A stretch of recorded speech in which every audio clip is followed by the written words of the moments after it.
Good evening. Welcome to the Canby City Council regular meeting for March 7th, 2018. If you'll please stand for the invocation and the Pledge of Allegiance.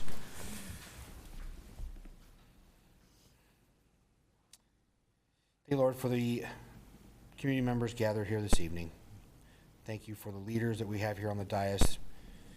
We ask for your guidance, your wisdom, and I pray that we, as a community, continue to work together and keep community in mind as we grow, as we move through development, as we grow in so many different ways.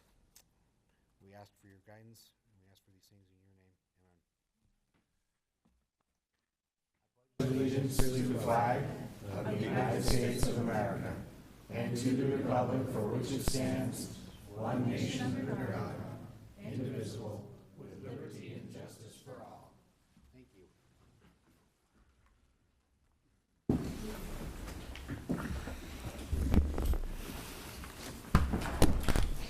All right, we have two proclamations this evening. The first one is the March for Meals Month.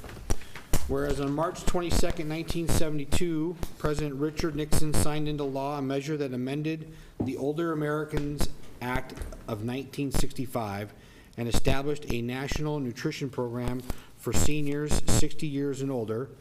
And whereas Meals on Wheels America established the March for Meals campaign in March 2002 to recognize the historic month, the importance of the Older Americans Act nutrition programs, both congregate and home delivered, and raise awareness about the escalating problem of senior hunger in America.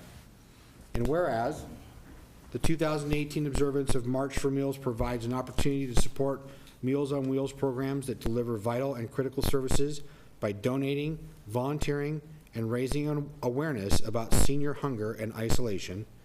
And whereas Meals on Wheels programs, both congregate and home delivered, in Canby have served our communities admirably for more than 40 years.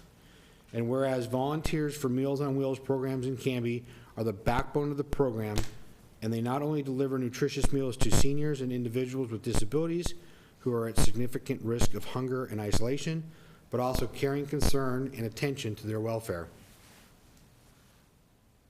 And whereas Meals on Wheels programs in Canby provide nutritious meals to seniors throughout the Canby area that help them maintain their health and independence, thereby preventing unnecessary falls, hospitalizations, and or premature institutionalization. And whereas Meals on Wheels programs in Canby provide a powerful socialization opportunity for millions of seniors to help combat loneliness and isolation. And whereas Meals on Wheels programs in Canby deserve recognition for the contributions they have made and will continue to make to local communities, our state, and our nation. Now, therefore, I, Brian Hodson, as the mayor of the city of Canby, do hereby proclaim March 2018 as March for Meals Month, and urge every citizen to take this month to honor our Meals on Wheels programs, the seniors they serve, and the volunteers who care for them. Our recognition and involvement in the National 2018 March for Meals can enrich our entire community and help combat senior hunger and isolation in America. Given unto my hand the 17th day of March 2018. And Chief Davis, when I provide you with this to deliver.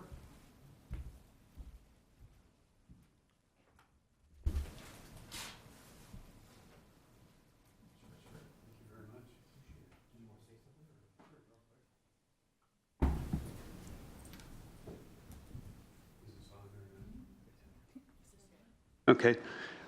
In behalf of the Board of Directors up at the Canby Adult Center and Kathy Robinson, the Executive Director, but more importantly, the volunteers that go out and deliver these Meals on Wheels, spend numerous hours achieving this and doing this, but the Canby people that are in need for the Meals on Wheels very much appreciate all the volunteers that take their time and use their own vehicles to deliver these meals. So thank you very much. Thanks, Chief.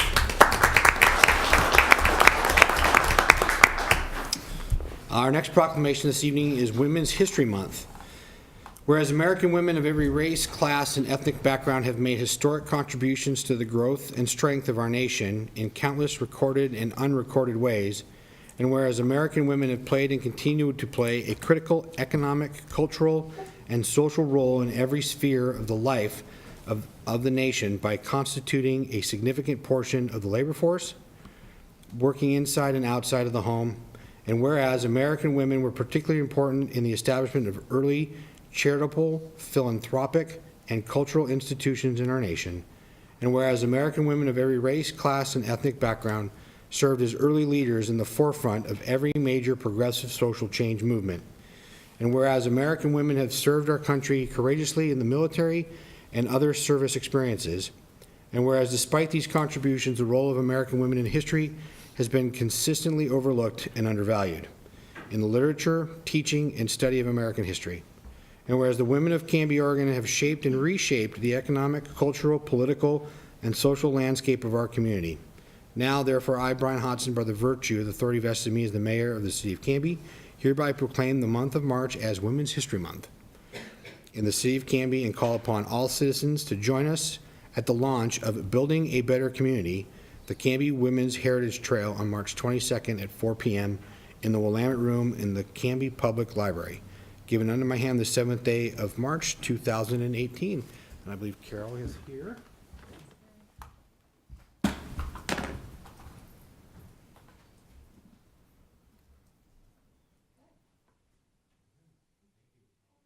One more time. Sorry, I'm very slow. Great, thank you.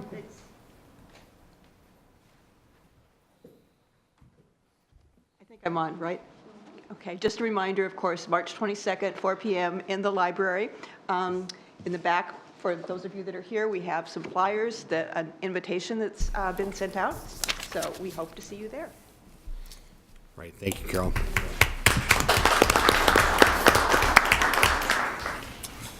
Before we move into communications, if you haven't yet, will you please either turn off or put your cell phones on vibrate? We would appreciate that greatly. Just double check them. Counselor's the same. We'll move into communications. Mr. Robinson? I have nothing to report right now. Okay. First opportunity for citizen input and community announcements. If there's anything that you would like to address the council on that is a non-agenda item or make a community announcement, now would be the time to do so. You're welcome. You have 3 minutes to address the council on anything, and it looks like all the cards I have are about things. Nope, I take that back. Mr. Webb. Yes.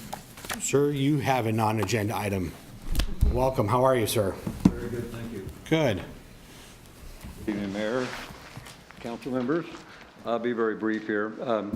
I would like to commend the council for their work that they did this Saturday. I listened to the tape in its entirety, and that was quite a body of work you guys worked through, and I want to commend you on that.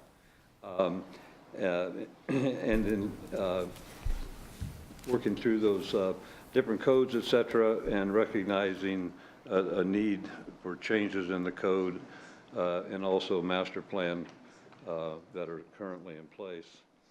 And in light of those recognitions, I was wondering if there's any way to halt, I guess for lack of a better word, applications, new applications or revisions of applications until that body of work is finished.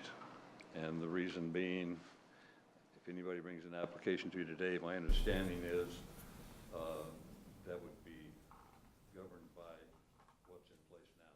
So nothing's going to change as far as what's there in place now until those changes are made in the code and the master plans. So I don't like to name the word moratorium, but for lack of a better term. So that's just the question. Yeah, and it's a fair question. Again, Mr. Webb, thank you for, and I'll address this here shortly, but for those of you that don't know, the City Council, we did a 4-hour half-day retreat this past Saturday, and 2 hours of the day was spent talking about a lot of the code challenges that we've been having amendments or things that we were looking at because of the numbers of annexations and development that's been going on. We've been kind of keeping a running list of things that have come up that have presented themselves as challenges, and so that was the bulk of our conversation. And what can we look at and what can we do? That is a good question. I have been asked that before about putting a moratorium or a hold on development. That will be something I'll discuss with our city manager here at our next morning meeting that we have scheduled, and maybe we can have that dialogue. I'm not sure what we can do on that. I know there's a number of things already in the pipeline, so that it's hard to do on things that are already teed up to go, but it's something we can talk about. So, but thank you.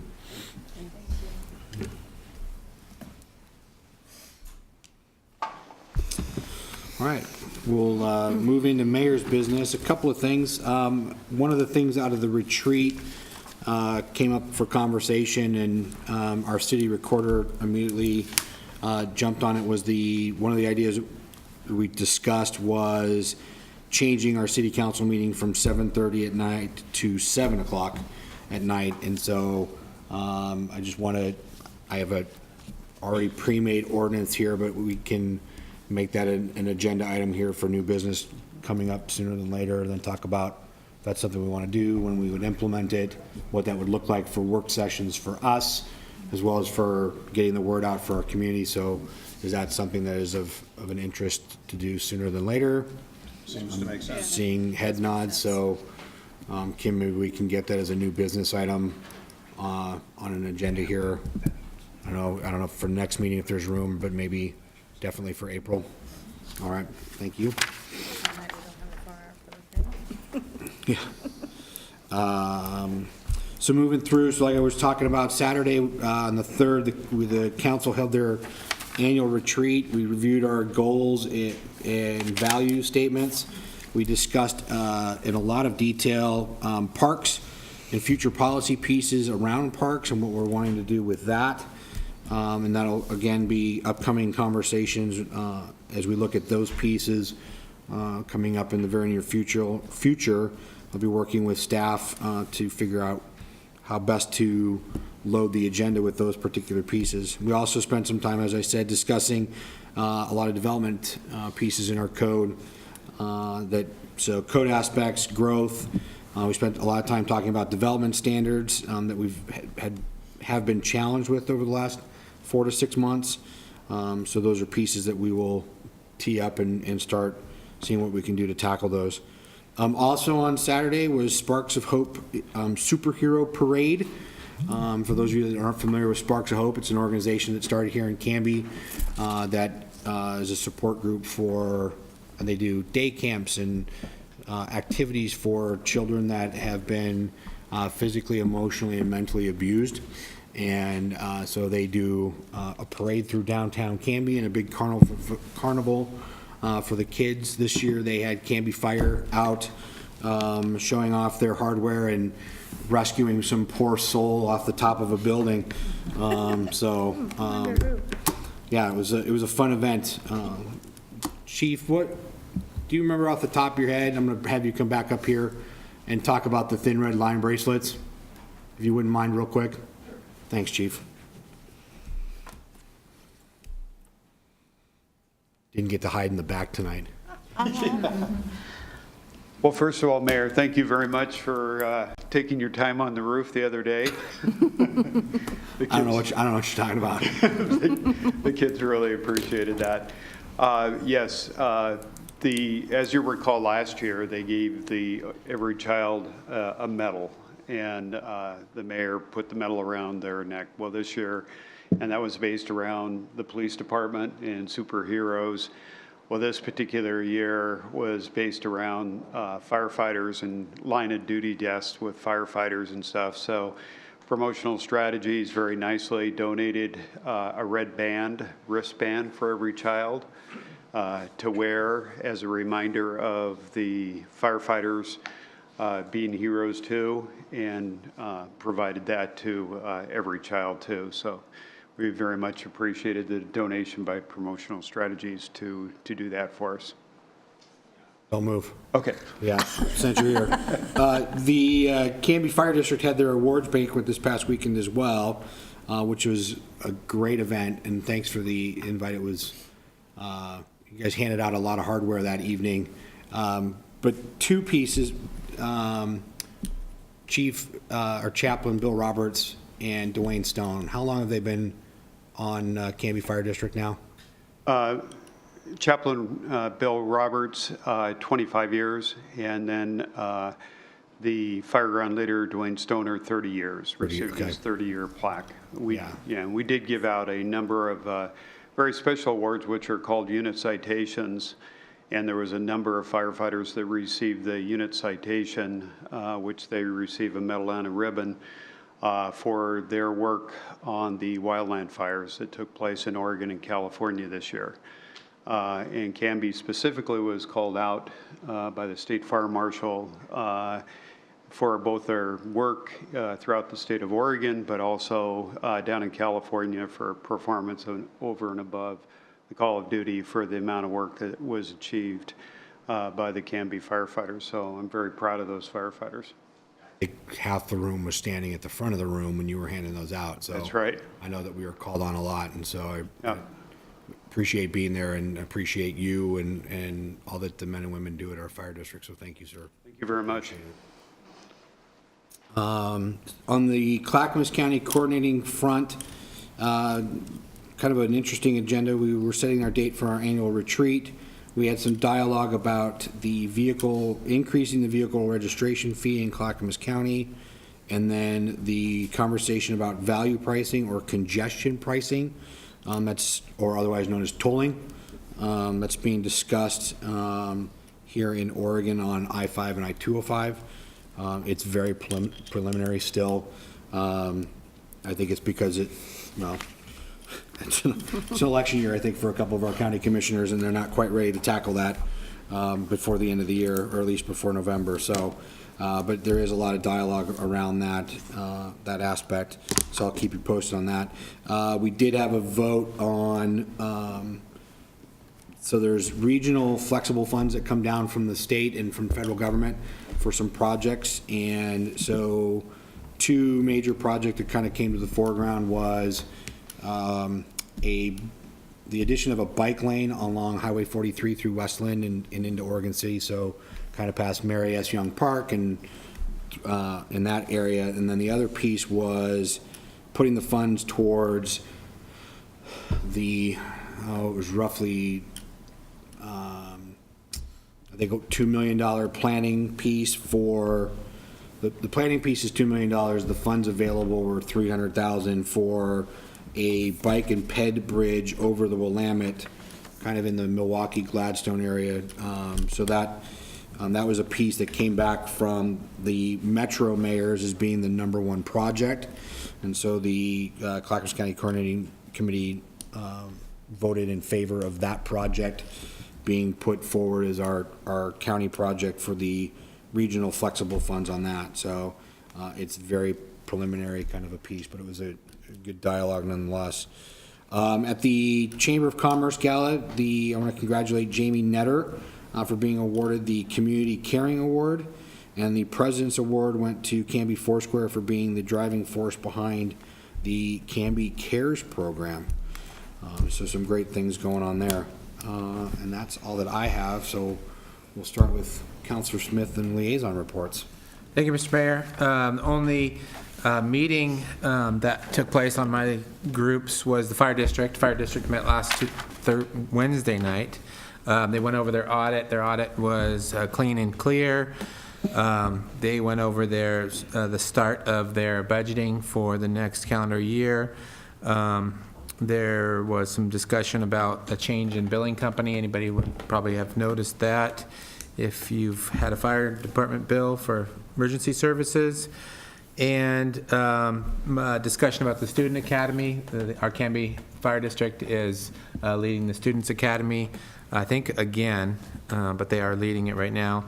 And then there was some more discussion about a potential bond measure for some expansion of capital projects for the fire district. And the French Prairie, let's see, did not meet last week, or 2 weeks ago, because of the snowstorm we had. They canceled, and that's it. Thank you, sir. Councilor Parker. Well, as you know, I've got two of the coolest liaison committees. We've already heard from the Heritage Committee, which is putting on the Women's Trail. The other thing that was impressive at the last meeting was that the chair had prepared a work plan for the next several months of what was expected of the committee and what needed to be done. So I'm always excited when we have citizens that are out in front and leading.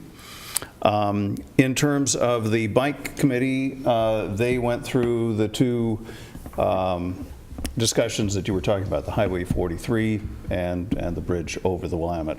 And what the Bike and Ped Committee is doing now, in addition to looking at ways to improve the bicycle opportunities in Canby, they are also broadening their approach and looking at regional connections.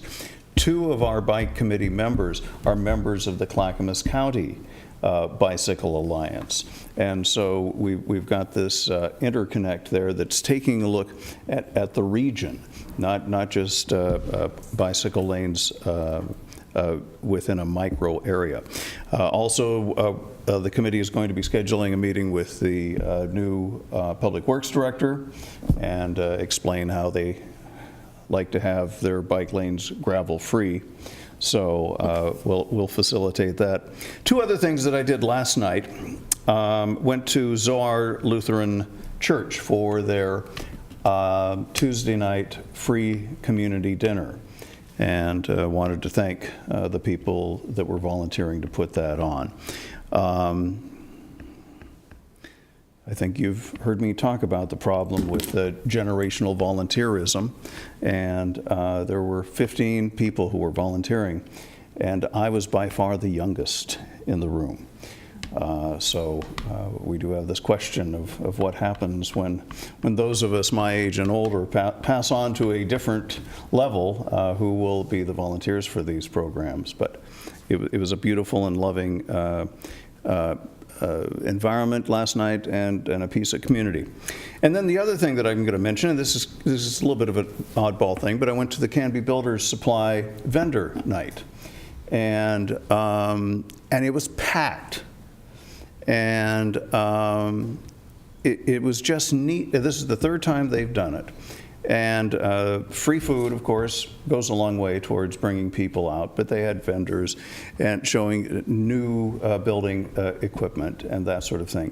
And just like I read, half of the people there were women, looking at the equipment, looking at tools. That Lowe's survey shows that 55% of all people that go to hardware stores now are women. But anyway, it was a neat thing, and they had a number of different booths, and I went to each one. And one of the booths was a kind of an extreme adventure fishing and hunting booth, and a woman was there with a clipboard as people were going by. And as she saw me, she just went on to the next person. So I wasn't the right demographic for that. You don't like to fish and hunt? She didn't think so. I don't know why. So, Councilor Parker, the first committee that you spoke about in their work plan, is that something that maybe we can get some eyeballs on as a council? I think, as we talked about on Saturday, I think our Parks Committee and our Bike and Ped Committee, and there's a few others that I think are really taking a heavy leadership role in some of the things that we've got going, traffic and safety being another one. And I think as those start to occur, I think us being aware of what it is that they're working on and would like us to either help champion or put into our own plans would be good to have. You bet. And then the other piece is the bike and ped piece. If they are looking at these regional aspects in terms of bike and pedestrian kinds of items, as I'm having these conversations, I would definitely be interested in hearing their feedback on projects like this one with 43 and this bridge, or as those other items keep coming up, I think that's valuable, and I'd love to be able to keep it, take that feedback to this larger committee if I can. Let me make that connection. It didn't occur to me at the moment, because both of those initiatives that they support appear to be moving forward. But still, to have you be able to attend these meetings with them, saying that this has been something that was important to some of your constituency, I get. The other thing, talking about our retreat, Bike Committee reaffirmed its role in reviewing all development applications for bike and pedestrian. And in fact, this week, several emails went out to the committee members to review development materials. Great. And to be able to take a look at the maps and the proposals and the park settings and report back on their recommendations. Great. Perfect. Thank you, sir. Councilor Hensley. Thank you, Mr. Mayor. First, I want to clarify, retreat, really? It was a work session. Okay. I don't know about anybody else here, but retreat, there should be sand and cocktails, and that's a retreat. We were in a work session, but all that said, thank you to the mayor and Rick and Kim, because really everything was very honed in on what we wanted to talk about. It worked very well. I thought it was very well organized, and we got a lot done. So thank you for everybody who put that together. And the only other thing I want to add is the Traffic Safety Commission actually meets the end of this week, but we did have a subcommittee. Thank you, Councilor Dale, for wishing things, because be careful what you wish for, they might come true. We have a four-way stop subcommittee, and so that committee did meet, but actually it was actually a good thing. We were able to talk about a lot of stuff coming out of the Southwest Canby annexation project and how that 13th and Fur might look. That's actually probably going to be talked about more at the Planning Commission level. And then we talked about a particular stop over on 2nd and Cedar and potentially how that might look. Are we going to do a four-way at 2nd or 3rd? There was a lot of conversation around that, so we'll continue that conversation into Friday morning's meeting with the full board of the Traffic Safety Commission, and I'll have more details at the next meeting. And with that, I think that concludes my report this time. Great. Thank you. Council President Dale. Mr. Mayor, Canby Utility won't meet until next week, and everything else I have can wait till next time. Okay. Keep it short. Thank you, sir. Councilor Height. I look forward to going to the Women's Heritage Trail event that Carol spoke about. That's exciting. They're also going to announce the essay contest winner that I talked about a couple weeks ago, how students were open to submit an essay there, so that's exciting. And Governor Roberts is supposed to be there, former Governor Roberts. The library board will meet next week, so I don't have much there. With the school district, the superintendent has planned 2 spring forums for parents, so it's kind of an open roundtable discussion for parents to discuss their questions and issues about all things school-related. And then first one is this Friday at 9 a.m. at the district office. There's another one in May. And the topics, though, that he has issued are homework, effective communication, and empowering parents to get the most they can out of parent-teacher conferences. So I just wanted to state that publicly for the audience and for you guys. So all are welcome that are parents of students in the district. And then Bridging Cultures, I've missed several of their last board meetings, but I met with their director, their chairperson, Marilyn Wood, recently, and so I wanted to communicate their priorities. They had a retreat recently. They have decided to focus on their Saturday picnics in the park in the summer. The Thanksgiving meal is very popular, so they're going to continue that. But they're realizing that their funds are a little bit limited, so they're going to cut the beach trip, which was kind of a big thing in the summer. So they're going to cut that and focus, though, instead, or continue to focus on the ESL classes that they've been having at Baker Prairie. So they have 3 ESL classes per year scheduled, and they've actually grown it from not only beginning English speakers to intermediate. So that's exciting. But they wanted to put a lot of their energies there, and they're also interested in expanding their immigration outreach. So they'd like to foster some resources there for interested community members. So that's their emphasis right now. I wanted to communicate that. And their big fundraiser is this Saturday, actually, at Zion Mennonite out there near Whiskey Hill, and it's at 6 p.m. So if you're interested, you can get a hold of Bridging Cultures, and you can still go.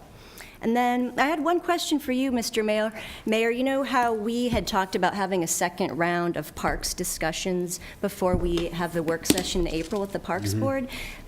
Has anything come of that? Are you going to email all of that when we schedule something? Or I just wanted to put that out there. We just had that conversation on Saturday, so I haven't gotten much further than getting into the work week. So when I go through that, I know that Kim gave me back my notes today from getting them all typed up and whatnot, so that will be Good. coming up. Okay, good, thank you. Councilor Spoon.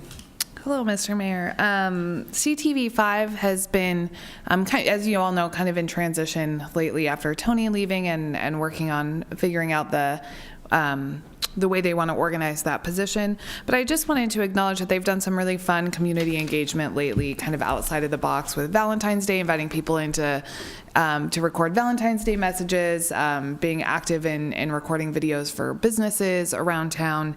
And also, Gordon told me, we just kind of passed each other yesterday, and he told me that they were working on some new original content again. So some really exciting stuff. Hopefully see some more progress out of that, out of CTV5. Tracy covered Bridging Cultures. I went to the chamber luncheon on Tuesday, and it was the Mount Hood territory talking about tourism and their tourism efforts in Clackamas County in the area. And I just wanted to acknowledge they talked about the amount of grant funding that's available and really pointed out that Canby does a good job of taking advantage of local area grants for things like heritage projects and stuff like that. And so it was kind of neat to see their budget and how much they give away. And they're funded, of course, by the tourism tax, the lodging tax. And it was fun to see that some of it comes our direction and through the projects that we're doing. 4th of July is, I know it's just March, but it's going to be here faster than we think. So Jamie is looking for volunteers for 4th of July, and I'm sure we'll be hearing from the fire department before too long about that as well. And then finally, and I apologize because it said something different online than in the paper today, so I don't know if it's from Knight or Eccles. I was hoping maybe you could help me figure it out because my kid doesn't go to either of those. But for the first time ever, a group of Canby students won the Oregon Battle of the Books at the state competition.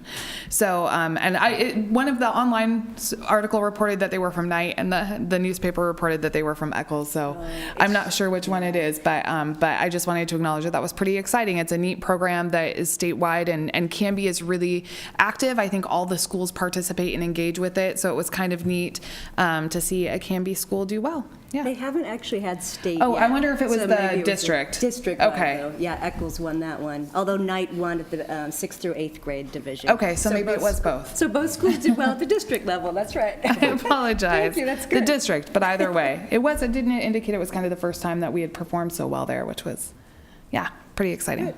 Yeah, Great. Anything else? that's it. Okay, perfect. We'll move into the consent agenda. Mr. Mayor, I move for the approval of the minutes of the February 21st, 2018 City Council regular meeting. Motion has been made by Council President Dale and seconded by Council Hensley to approve the consent agenda, which includes the approval of the minutes of the February 21st, 2018 City Council regular meeting. All those in favor? Aye. Anyone opposed? No, sir. No, it's just our, no, it's just our meeting notes from the last meeting that we're just approving. No, that's okay. Appreciate the enthusiasm. We're going to move into our first of two public hearings this evening.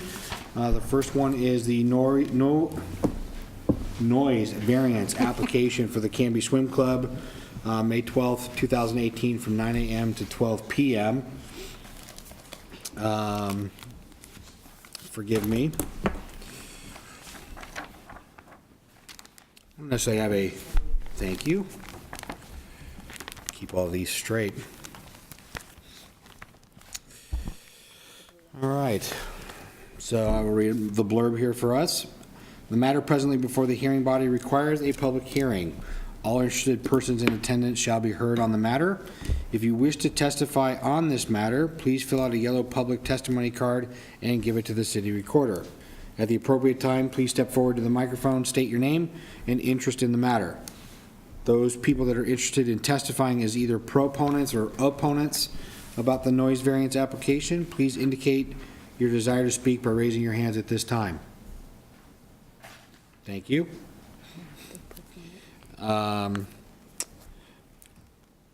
For longer presentations, proponents and opponents may buy time from one another.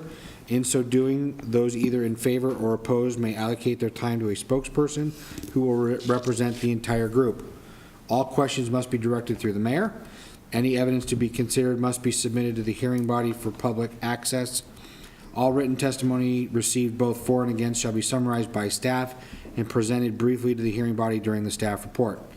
The public hearing will be conducted as follows. We will have a staff report, questions, if any, by the hearing body or staff. I will open the public hearing for testimony. We will hear from the proponents, so those that are for the noise variance for not more than 5 minutes, and opponents, those that oppose the noise variance, not more than 5 minutes. I will close the public hearing. Any further questions, if any, by the hearing body, and then discussion by the hearing body. A decision shall be made by the hearing body at the close of the hearing, or the matter will be continued to a date certain in the future. This will be the only notice of that date you will receive. Does anyone have any questions about the procedure for the hearing?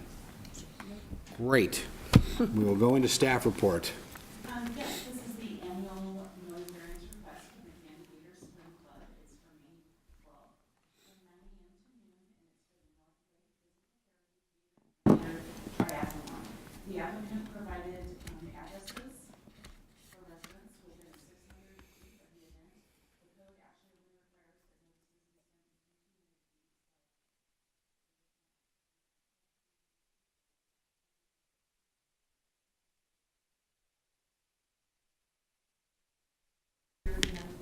sent Great, thank you. Any questions of staff at this point on this? No? She already answered my annual question, so. The annual question?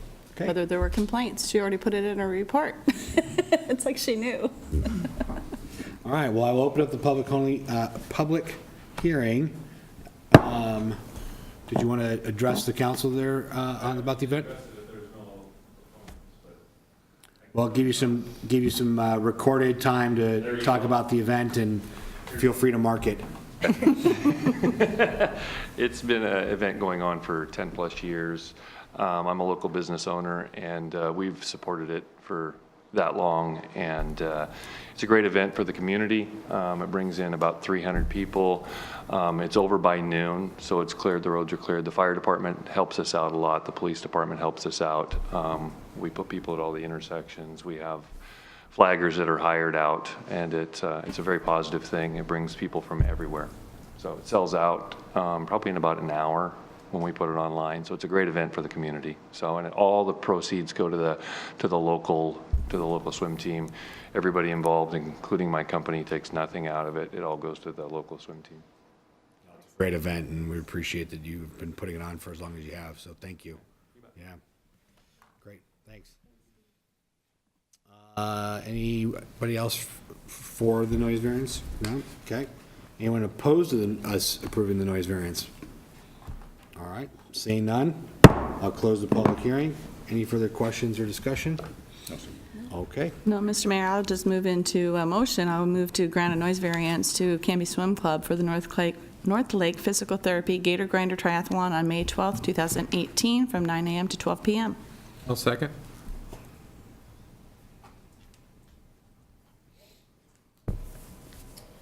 Motion's been made by Councilor Hensley and seconded by Councilor Smith to approve the noise variance application for the Canby Swim Club Gator Grinder on May 12, 2018, from 9 a.m. to 12 p.m.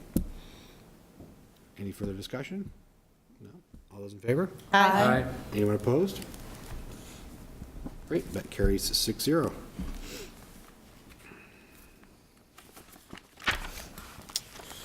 Next on our agenda is public hearing for annexation 17-01 / zone change 17-04, Mayberry Group Incorporated, 31 acres between South Ivy and South Fir Streets.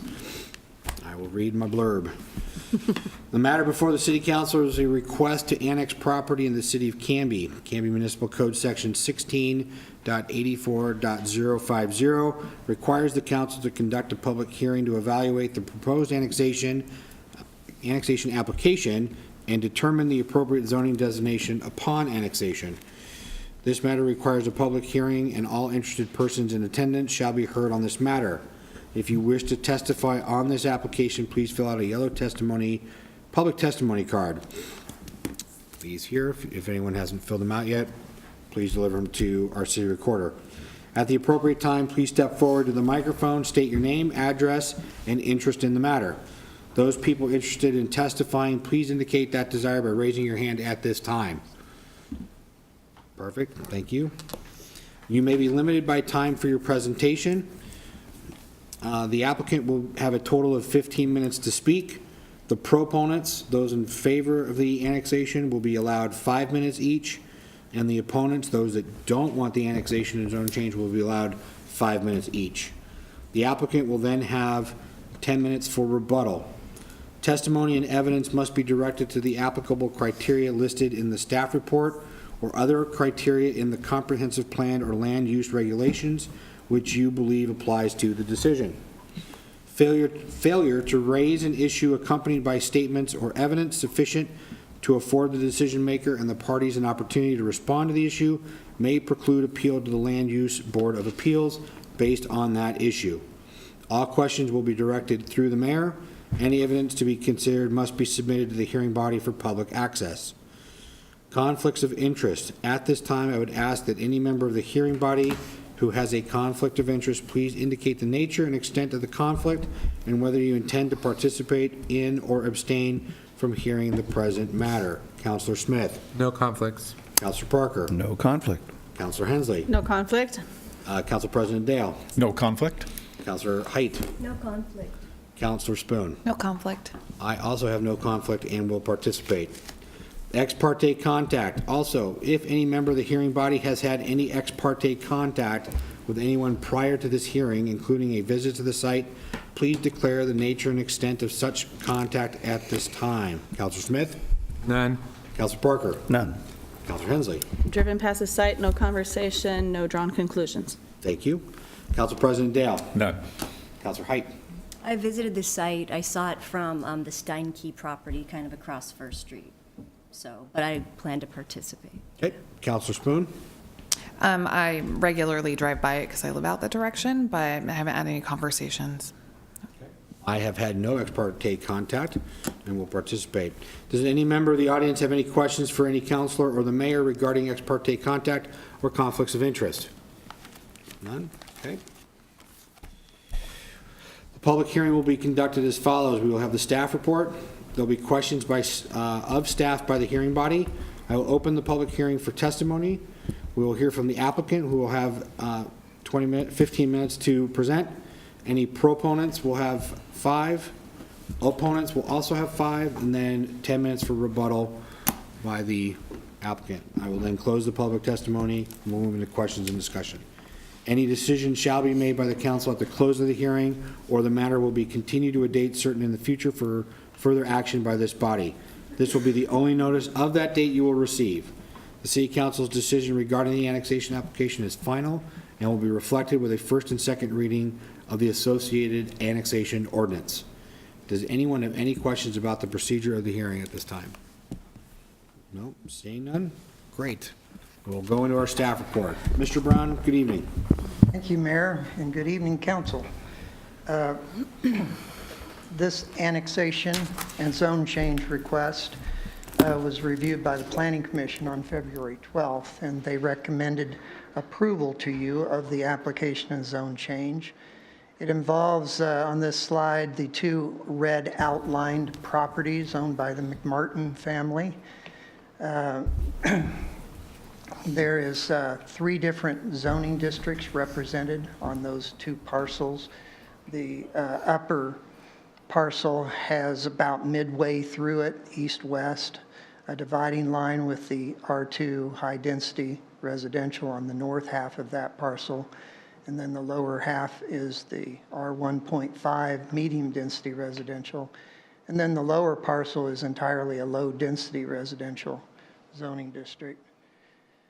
This is the survey drawing of those 2 parcels. If you look at the eastern side there, you'll see where Ivy Street is located. The upper parcel doesn't front on that. The intervening parcels were at the previous annexation hearing that we held.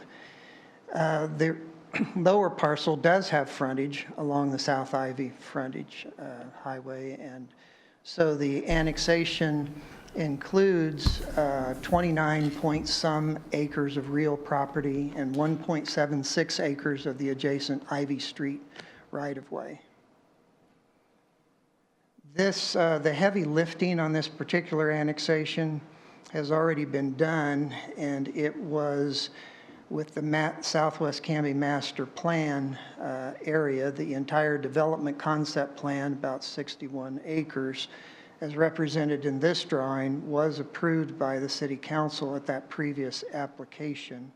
You'll notice down at the bottom of this master plan, the note that the council placed on it that property owners are not bound by the lot size and lines as proposed. Had the associated water master plan and associated sewer master plan, and here's the mayor's signature approving that particular important aspect of the application. If you recall, we had the roundabout indicated on South Ivy Street. We've had additional questions about that at a staff level, and just reiterate again that this is a long-term goal, and the only way to successfully make that a possibility is to reserve the property on the west side where property is being annexed today, so it can be a possibility in the future. The other side of South Ivy Street, east side, we have no intent on forcing the construction of a roundabout on property that hasn't yet been proposed to be annexed into the city. And until we have that opportunity to review a concept plan on the other side, there's no possibility of actually constructing the roundabout until we get both properties on both sides of the highway talking about that. Again, the Planning Commission, in their review of the annexation criteria, which is provided in this Planning Commission staff report, felt that all the review criteria had been satisfactorily met, including that what was demonstrated at that previous application about City of Canby current lot consumption rate and current supply of lots clearly indicated, and staff supported the findings of the applicant, that even with annexing the previous parcels that were approved and with these parcels proposed, we still won't meet the 3-year land supply, which is by policy indicated as being an appropriate level to keep a supply available. And so that, and knowing that with the adopted development concept plan that indicates that it's been well planned out and with all infrastructure looked at and planned for, that basically the criteria have been satisfied in review of this. So with you looking at this, Planning Commission's recommendation would be approval and assigning the 3 different zoning districts that are in accordance with our comprehensive plan and as indicated on the adopted Southwest Canby Development Plan. Is there any questions about the staff report?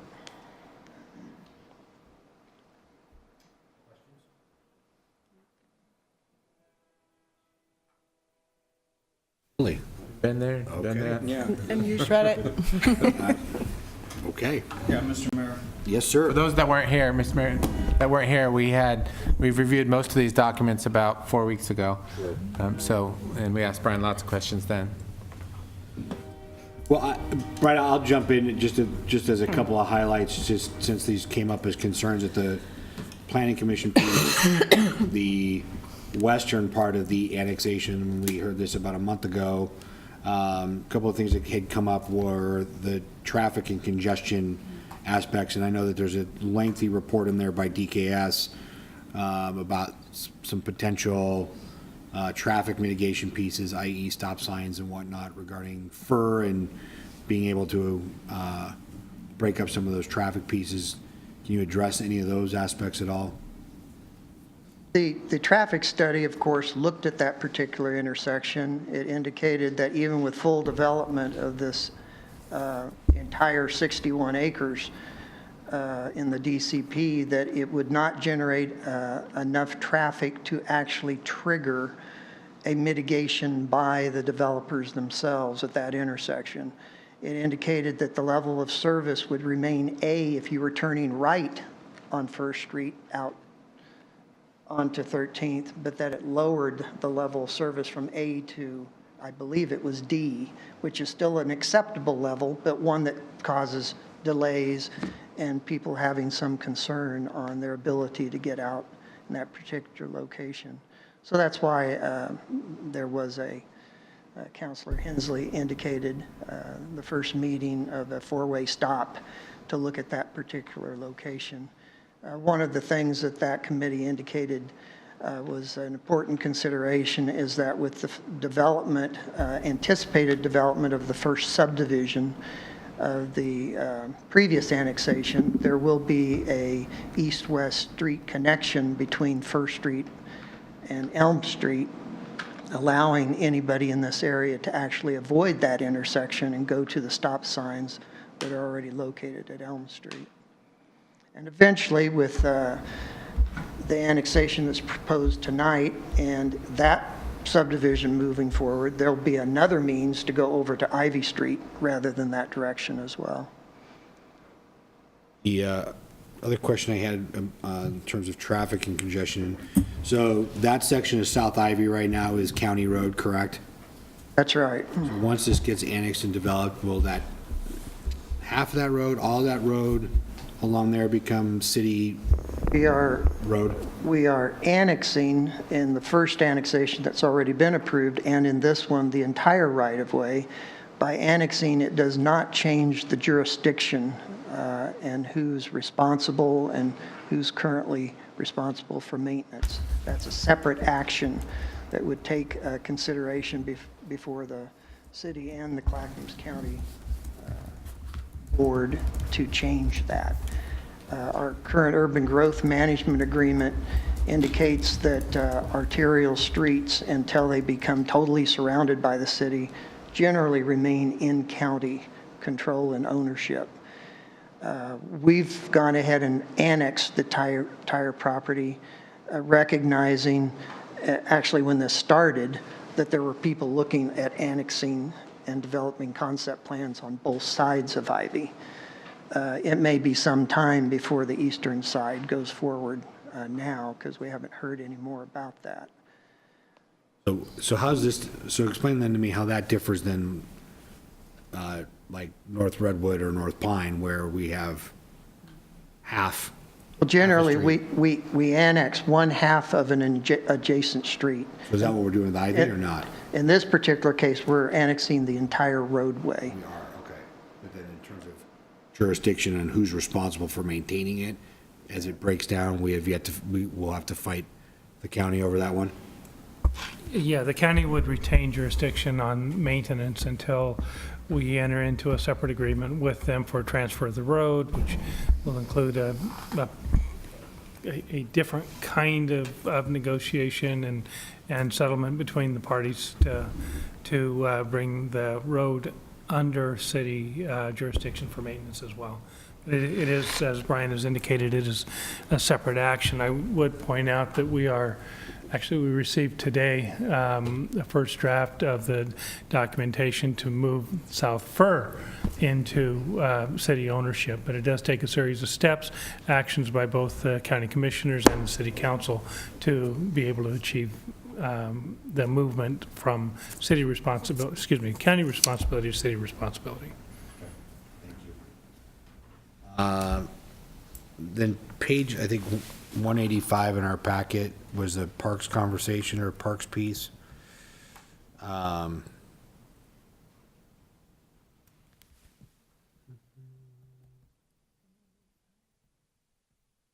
The couple of the comments that were, I think, made in a letter from a citizen was that the river is an attractive nuisance, and then concern of inadequate policing and whatnot, and I think fencing was a piece. Are we requiring any of that of the, that's probably more when it gets developed, that'll be a conversation piece? Yeah, that's something that was helpful to hear from the public input.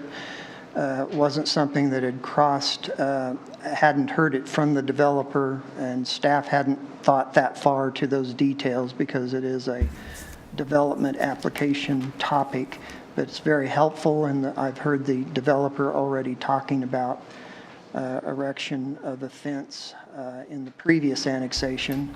Haven't had that opportunity to talk with this particular developer in his section of that trail, but the other Stafford Land Development had indicated placing a chain link fence along the river side at the top of the bluff to help address that particular issue.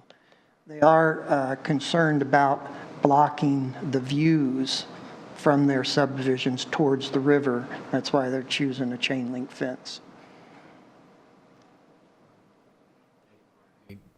Other questions? I do, something was generated. Speaking of the letter, there was a letter that was signed by about 5 property owners on South Highway 170 showing concerns, and one of the questions was, is exclusive farm use land, can that be subdivided? And the answer, I just wanted to confirm, the answer is no, but we are rezoning, like this application rezones, therefore allowing it to be subdivided. Is that the answer? I'm not aware of there being a problem when your urban growth boundary is specifically involved in the parcels for you to be able to do that. I mean, naturally, it causes some concern for particular property owners who have always had a single property with a single zone, and now it's going to have 2 zoning districts, and part of their property is above the bluff and part of it's down below. And so it can potentially cause issues, potentially in access and those kind of things, but as far as I know, we didn't hear any particular issues from the property owners involved so far about that particular issue. It's only McMartin property that we're talking about tonight, right? Tonight, we're just talking, and the lower parcel is being, a portion of that tax lot is not being annexed. That's below the bluff. And is any of this land outside the urban growth boundary that we're talking about annexing? It's not, right? It's all within? 'Cause otherwise- By the definition of the urban growth boundary being at the top of the bluff, we are excluding a portion of the tax lot that is outside of the urban growth boundary and not planning on.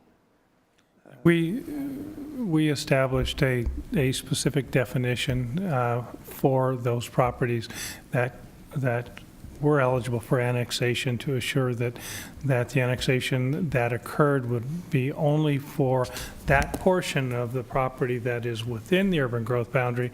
That portion of the property on a particular lot outside the urban growth boundary would remain county property and would not be part of the annexation, even though it may be part of the same parcel. It can't be part of the same annexation since it is not within the city's urban growth boundary, so we don't have any control over the outcome or future use of it.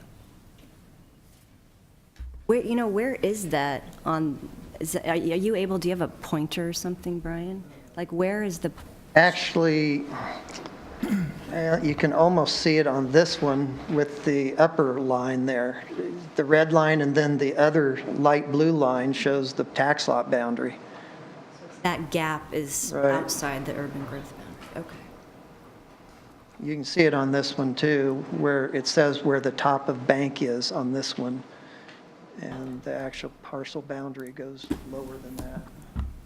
And the future trail, though, the trail along the Molalla, where is that, though? That's not, Trail is on the edge of the top of the bluff on the level property. The city.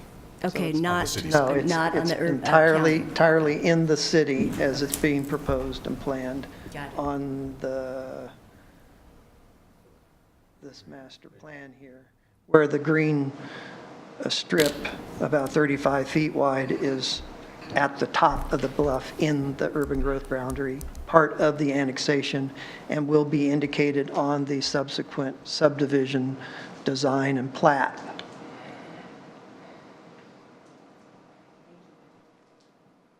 Other questions for staff? Nope. Okay. Thank you, Brian. Right now, I will open up the public hearing for testimony. We'll hear from the applicant.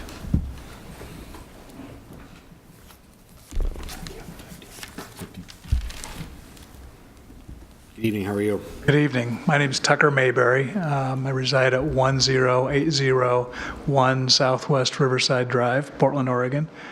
Thank you, Mayor. Thank you, Council, for having us here tonight. And I don't have a lot to add to the staff report. We concur with it, agree with it, and we would like to answer any questions that Council might have, and also to have a chance to answer any questions opponents might bring up tonight. But I also would add that as far as fencing along the new border where the trail would go, we'd be in support of that as well. And I like the chain link because you can see through it, and the views would be nice. The shortest presentation we've had in the last couple of months. I hope you appreciate that. Appreciative. Yeah. That's pretty funny. No jet skis tonight. Okay, well, thank you. We'll let you come up here for a rebuttal here in a moment. So we have, so proponents, so those in favor of the annexation. I'm sorry, Tom, are you, Mr. Rushton? Yes. For or against the annexation?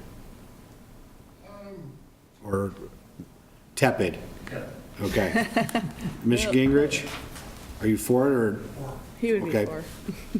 I'll let you come up first, sir. Yeah. Hi, thank you for this Great. opportunity, Mayor Hodson and council. I'm here in favor of the annexation, but would want to state that we have a vested interest at Hope Village because we're interested in purchasing property. Our interest in that is that we have a large wait list of folks wanting to move to Hope Village. Can you speak up, please? I'm sorry. Yeah, you almost have to swallow the microphone, Yeah. sorry. Sorry. So I'm here on behalf of the board. There we go. Address is 1535 South Ivy.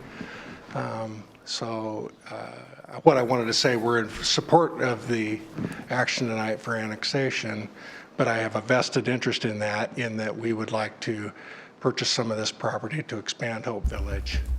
And the reasons for that expansion are we have a fairly extensive waiting list of folks that want to move to Hope Village. We think that we offer wonderful volunteers, for example. We have lots of volunteers at Hope Village. That fits something you shared about earlier. And also the impact on the schools, traffic are much lower than most developments. Also our crime rate, we don't add much to the crime rate. So we look forward to the opportunity to expand, and we would be willing to answer any questions. Mr. Stanky. Good evening. I think you missed my small blurb. Maybe you should have spoke earlier because I put impact development. So I can just speak to you.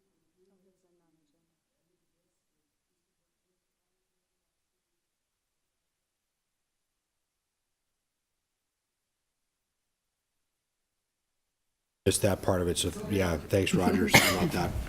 We'll slip you in after we're done here. So, Mr. Rushton, sir. Oh, you did check pro and con. I did. After you said that he was kind of. Okay. Middle of the road. That was funny. We need a tepid box. How are you, sir? Good evening. Thank you for having me. Hello. I am more middle of the road. My name is Tom Rushton. I'm at 1441 South Ivy Street in Canby.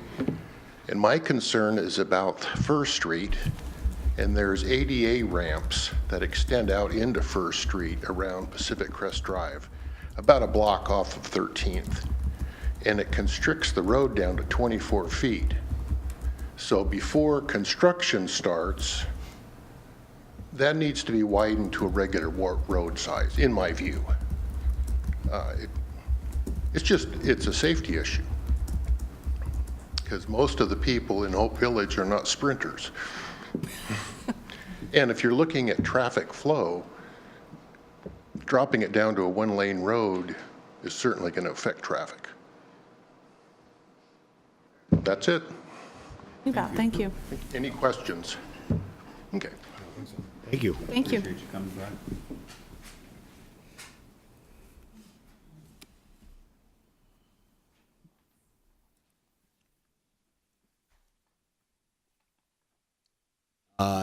I'm sorry, is it Hillbeck?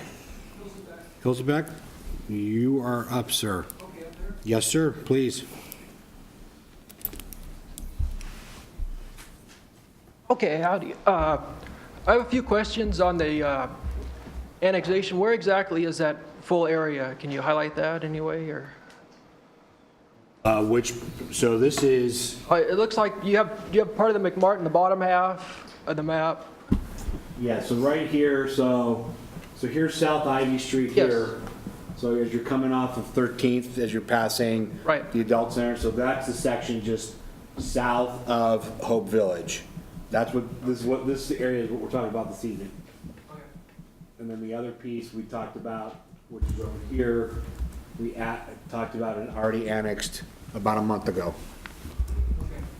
On the why is the roundabout still part of the proposal here for your Right annexation? here? Yes. This Yes. kind of right there. Yep.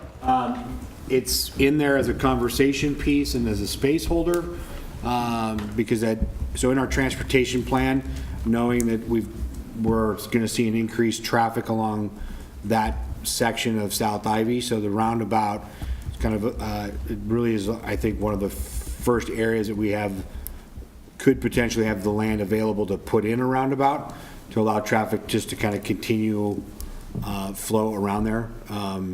It's still a matter of it being an idea in our plan. It's not, we don't have the land on the east side to be able to execute that plan. So right now, it's purely just Can we remove that roundabout from your plan?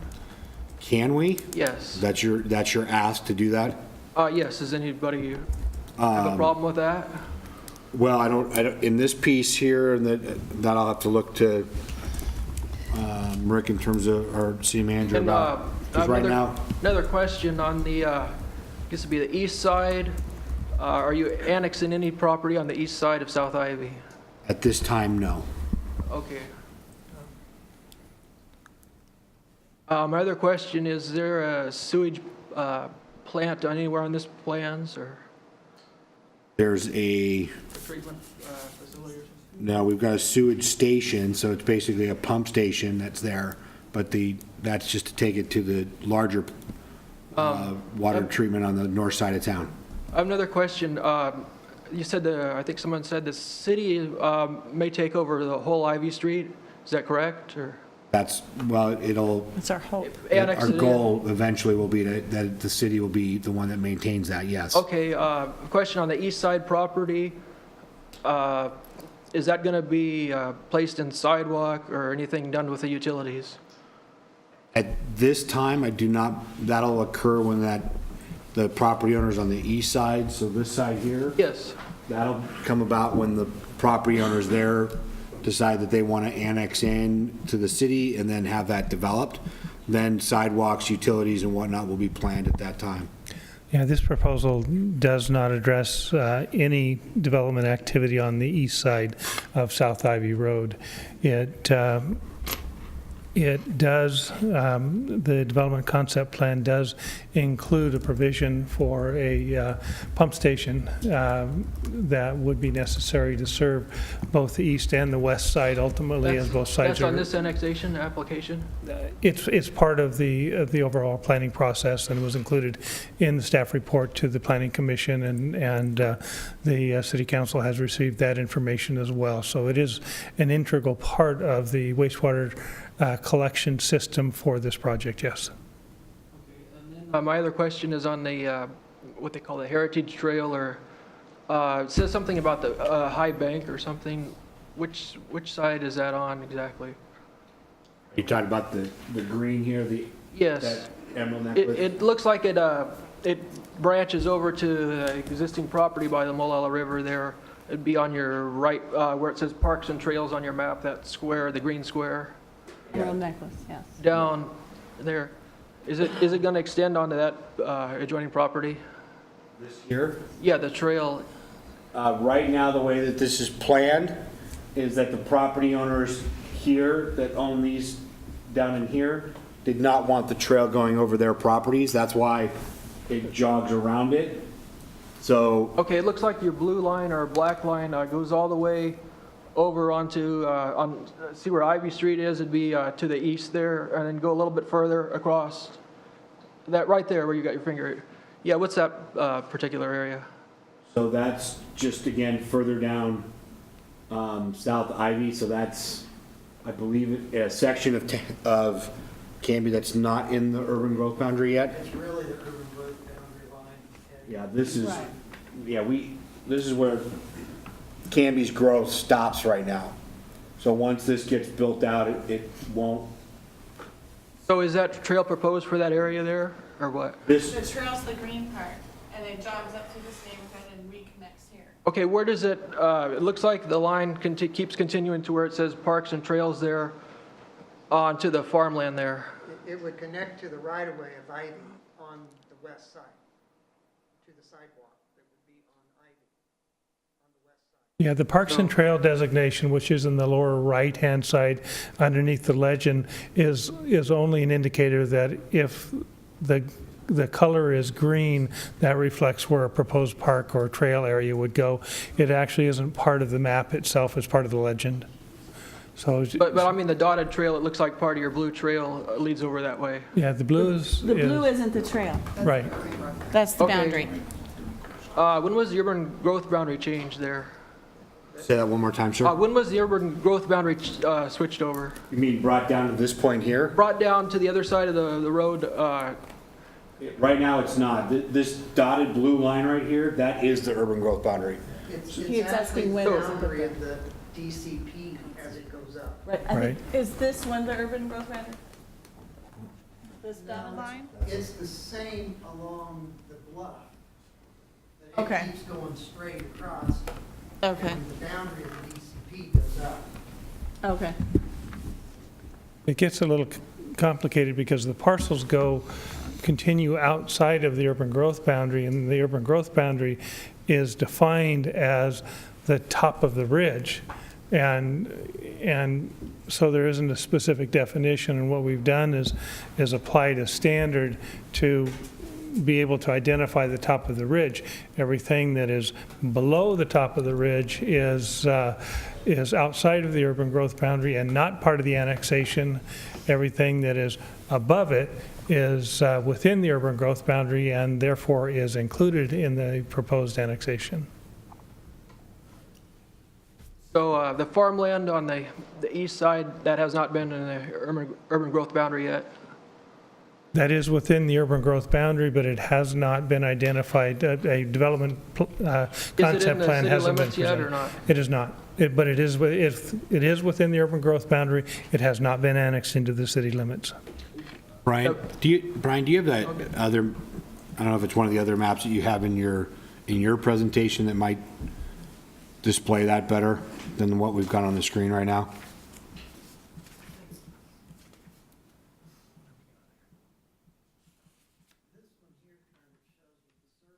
Where the right-of-way of Ivy Street comes down to the bridge. You can see that. And the urban growth boundary follows the, it's where it says surveyed top of bank, and when it gets to the right-of-way, the urban growth boundary is proposed to keep going straight across east, while the trail's going to go up to the north and eventually meld into the sidewalk along the west side of South Ivy. The west side only of South Ivy? Correct. Okay. Let's see. So there's no right-of-way on the east side at all in this annexation, right? No, there is not. Okay. I guess that's all my questions for now. Okay. Thank you for your time. Yeah, thank you, appreciate it. Did, any other comments on this particular, any opponents, any further opponents on this? No? Did you want to take, you have rebuttal pieces at all? I think we're good. Okay. Then I'm going to close the public testimony. Joe, just as a clarification piece, so Mr. Steike is more about the back side of this property. When would now be an appropriate time to have him address his comments, or when we're done with this section?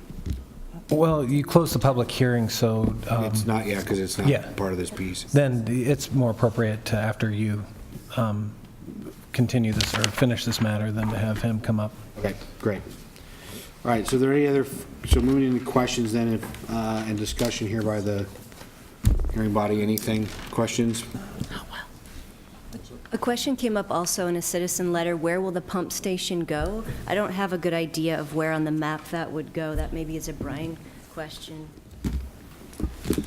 Southeast, I know. This thing points or not, yeah, so the pump station goes in this right-of-way. I can't tell you for sure, but it's somewhere down in this area. There's also proposed above that somewhere, there'll be a major telecommunications vault placed in this right-of-way as well. It does have some slope to it, and so they have to judiciously place that where it's not really steep. So On page 66, Brian. It's on page 66. Oh, so they can look at it there in their packet then. Okay.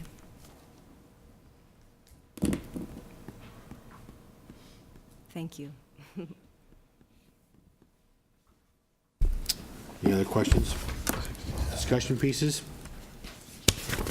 I'll say I appreciate that we've been talking to traffic and safety. I know this comes more with the development piece, but I am sensitive to the impact once the development starts happening, turning First Street left onto 13th specifically.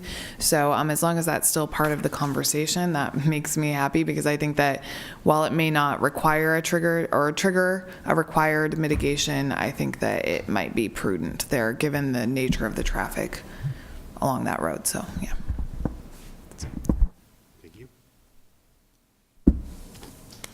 Any other discussion pieces on this? All right.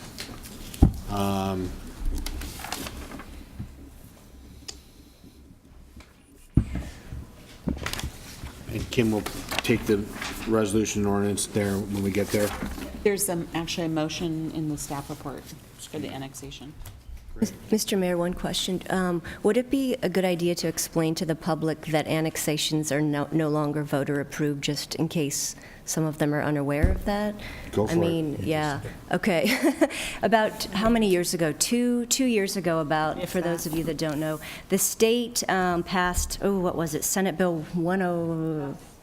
It I don't doesn't remember. matter. The legislature did it. I don't remember if it was the House or Senate. I think it was the House bill.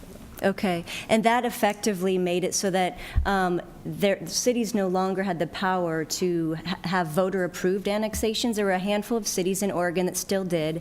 The majority did not. But so now there's kind of a unified policy across the state, so it's no longer at the so-called whim of the voters. But if these applications for annexations meet clear and objective standards, then cities will approve them. So that is our job here, is to follow those standards and therefore approve or disapprove. I just wanted to give a little lesson there in case you weren't aware. Thank you. Thank you. You have the motion brought up, Counselor, or somebody? Council President? Okay. Mr. Mayor, excuse me, Mr. Mayor, I move to approve annexation zone change file, annexation 17-01 and zone change 17-04 pursuant to the recommendation forwarded by the Planning Commission as indicated above. I'll second.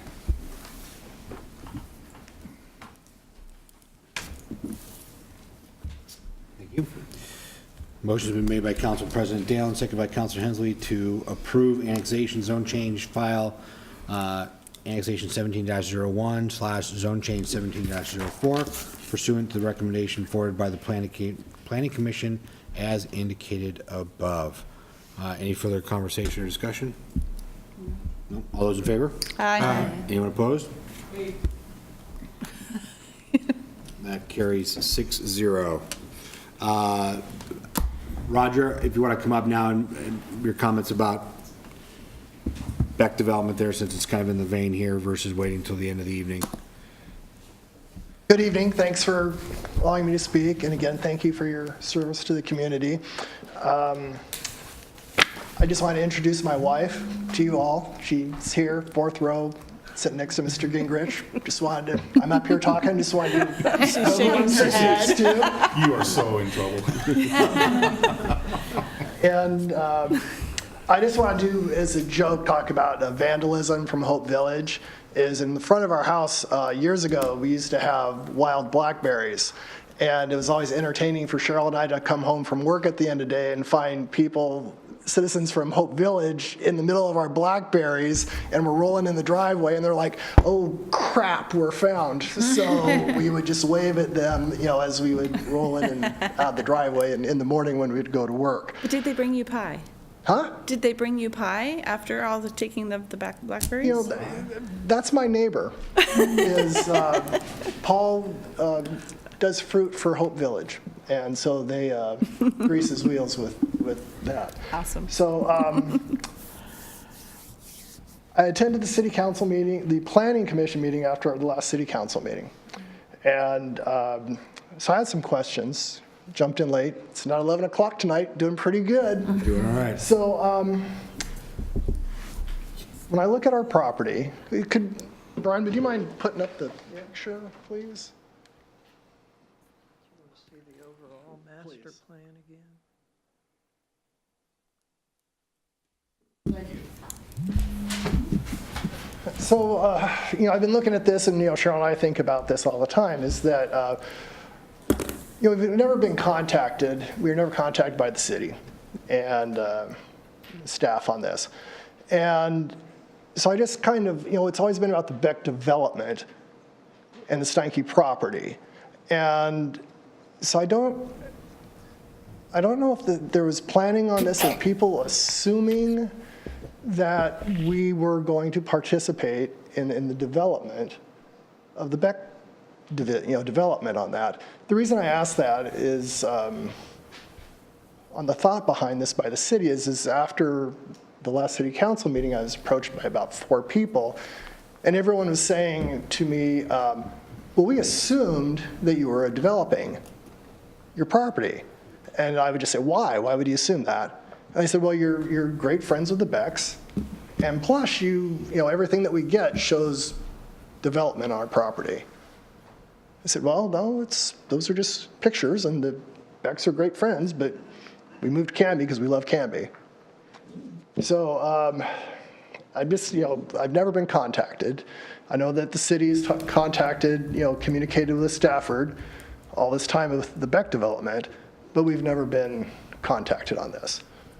So also in the picture, shows Mr. Wenrick's house still there. Mr. Beck's house, the Beck family house is there. One thing that's missing from that is our house is right in the middle of the street going north to south, and that's not there. So that's where our house is right now. And I also have 2 20 by 30 outbuildings right next to the house. And also, in my bit of communication with you all is we're not selling, we're staying. So there's now, development pictures with us, still, being at the house. So when I attended the city council meeting, planning commission meeting, talked about my concerns about the property. The only question I had asked me by the planning commission was, so what do you think about all those streets going through your property? Yeah, that's a concern. So I met with Levi and Gordon on the 14th of February, and said that I wasn't going to be selling, thank you for the offer, but that I would also like 15th Avenue and the north-south removed from our property, because we're not selling. So I know there's still the overall master plan. That night, I met with them on the 27th. Okay, so on the 14th, I said I wasn't selling and I'd like 15th Avenue removed. Met with them again on the 27th, because they'd always asked me, what do you want? Cheryl and I didn't know at the time. So I went on the 27th and said I'd like north, south, street removed, and 15th Avenue. And so he was open to that. And I just want to compliment Levi and Gordon. They've worked with us very well after saying that we didn't want to sell. I'm just want to let you all know that we're working very well together on that. But the thing that my one concern is that he was very pleased that we've been working together, but he shared that 2 days later that he was meeting with city staff about the Beck development and our property, and he would take our requests to the meeting. I think you know that I'm very concerned about our property because I've expressed it at 2 meetings. I don't know why I wasn't invited to that meeting, because our property was going to be specifically discussed. And that frustrates me, because it was a meeting that I couldn't talk with the city about my property after never being talked during the whole time. A third question I would have is, since we're not developing, I don't know how the back of the Wenrick property is going to be developed. Because if Cheryl and I are there for the next 10 years or longer, the Wenrick Trust, or however you want to express it, they're going to want to develop. And they're going to sell it. It's for years been said they're going to sell and the property would be developed. If we're not doing anything, I don't know how their property is going to be developed with utilities and all the infrastructure. So after the meeting that Levi and Gordon had with city staff, they shared what we wanted, but removed. And Levi's comment to me was that the people that they met with, they're very reluctant about our wants for our property. Okay. Fourth is there are going to be plans for infrastructure, on our property, utilities, sewer, water, and stuff like that. I'd really like to have copies of that so I could study that. The infrastructure of the blending of all this stuff is going to have a huge impact on our property in the future. So I'd like to have copies of that so I could go over, with an outside resource, of a discussion about that. So those are the 4 things. Just want to let you know is, again, thank you for your time, is Cheryl and I will still be consumed 24 hours, 7 days a week, with concern about our property in the future. I intend to go to the the planning commission meeting to talk to them, still keep them updated, since they asked me to, talk with Stafford Development. Probably see me here again, but I'll speak at the first of the meeting next time on that. And also, I would like to be invited. Levi shared with me that Stafford will be meeting with the city staff again, and I would like to be invited to that meeting. So, Roger, I just want to make sure I captured the pieces you were talking about. So the 4 concerns, one was road, where roads were going in and around your property. The streets development, Street yes. development, sorry. Second piece I heard was when you think you're going to be ready to either sell it and get it developed, or maybe not ever. Yes. Right, okay. And then third thing I heard was wanting to be involved in the process of what's going basically up to your, what will end up being up to your property line. Yes. Okay. And then the fourth piece is understanding where utilities and infrastructure is going to go butting up to and around your property in that area. Yes. Okay. I will, Rick is giving me the high sign. I have copies of the sanitary sewer master plan and water line master plan that you can have tonight. Thank you, sir. That will at least show you where the water is going to be. And Brian and I talked at some length about this after his meetings with the developer. One of the challenges we had is that we have an adopted concept plan for this project that includes what you see on the map. One of the proposals to help mitigate this was to extend a roadway beyond that which is allowed under the city's code, to be longer than is permitted, which would require a variance, which would require planning commission action. All of which could be achieved, but through a separate process, because it will require a change to the comp plan and then a variance granted to allow a roadway length greater than that, than our development standards allow for. So those are our process precedent to actually moving forward in any direction, since we already have a development concept plan that has been recommended and adopted by the Planning Commission and adopted by the City Council. So it is in the books. So just for clarification piece, so again, development concept plan, but it develops out based on as either Roger and his wife decide to sell the property to a developer, not necessarily Stafford, and then your neighbors, when the time comes, then their properties would then evolve into what we've got here concept plan wise, or it could. That would be the ideal outcome. It doesn't always follow that successive developments totally follow the development concept plan, but any deviations from those have to be taken into consideration when, at the time an alternative proposal is submitted, to make sure that the master planning process, which includes all of the infrastructure necessary to support a proposed development as described in the development concept plan or later modified by action of the Planning Commission and as appropriate the City Council. So we're kind of in a difficult situation here, because this plan has been adopted with all of the infrastructure identified and located. It can be moved, but it would take an action, and Brian is more technically expert than I am, but it certainly can be adopted and amended, but would require variance from what our existing standards are.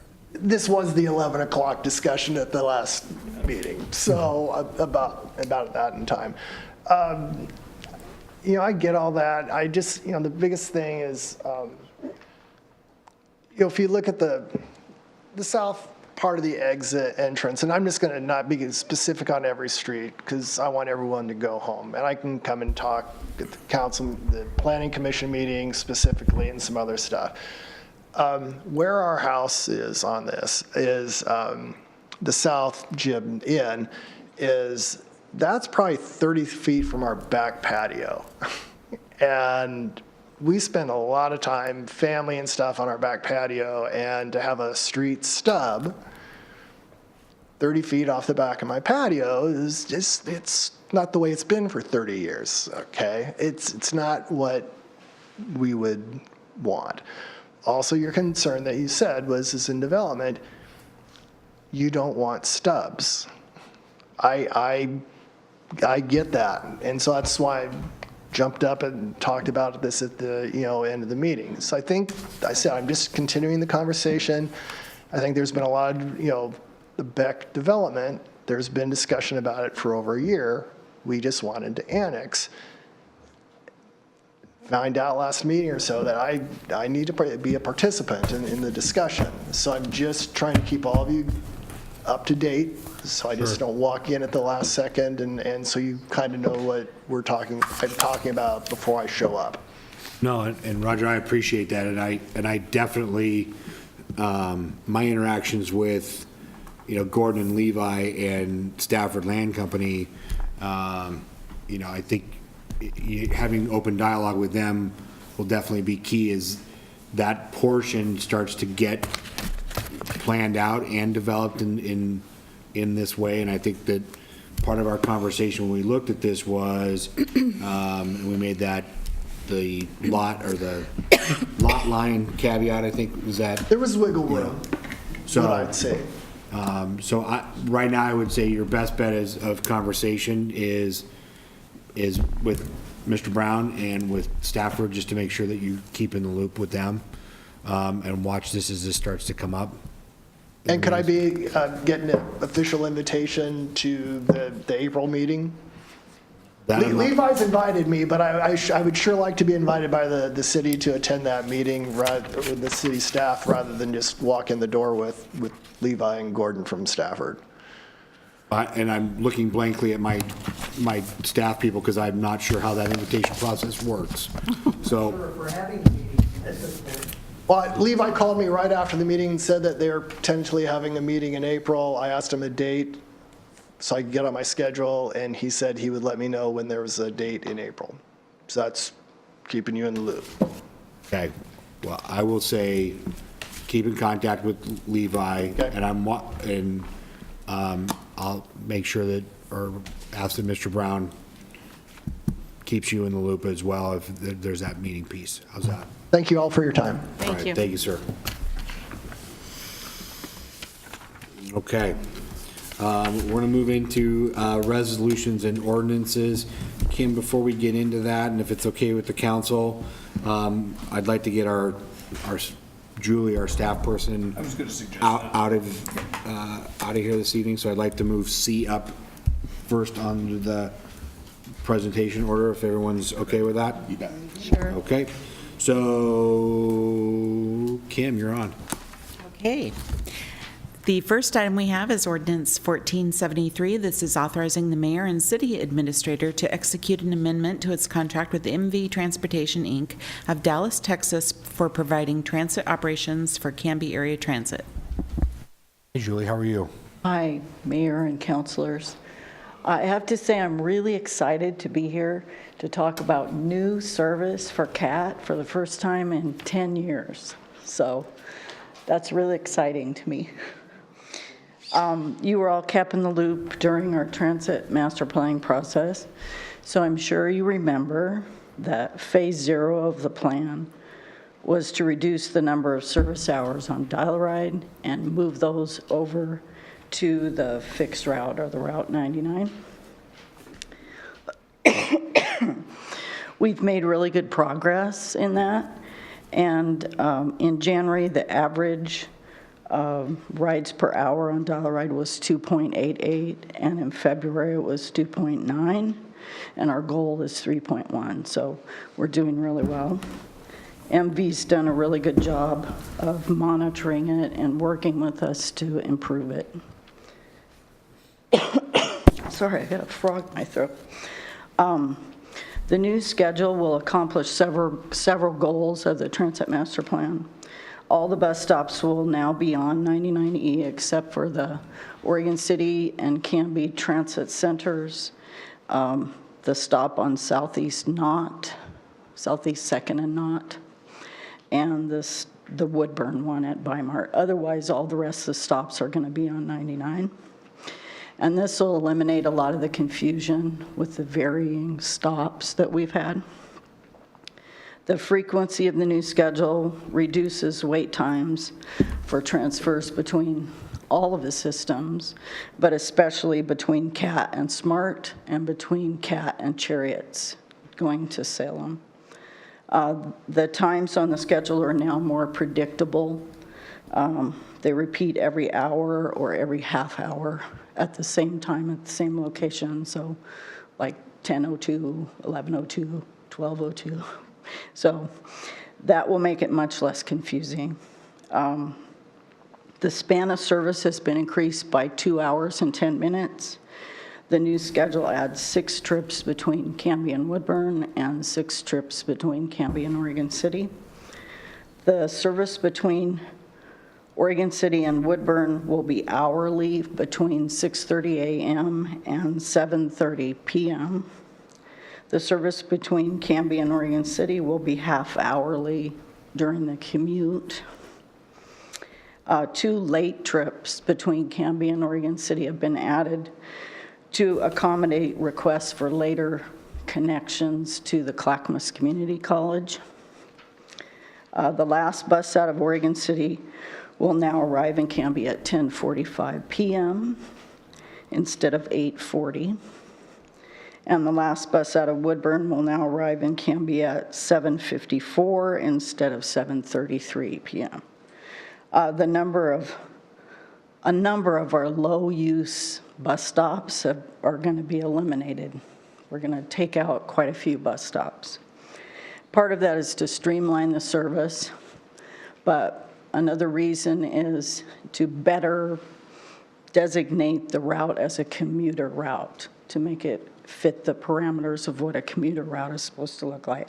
Some of that came up in our recent audit that we had.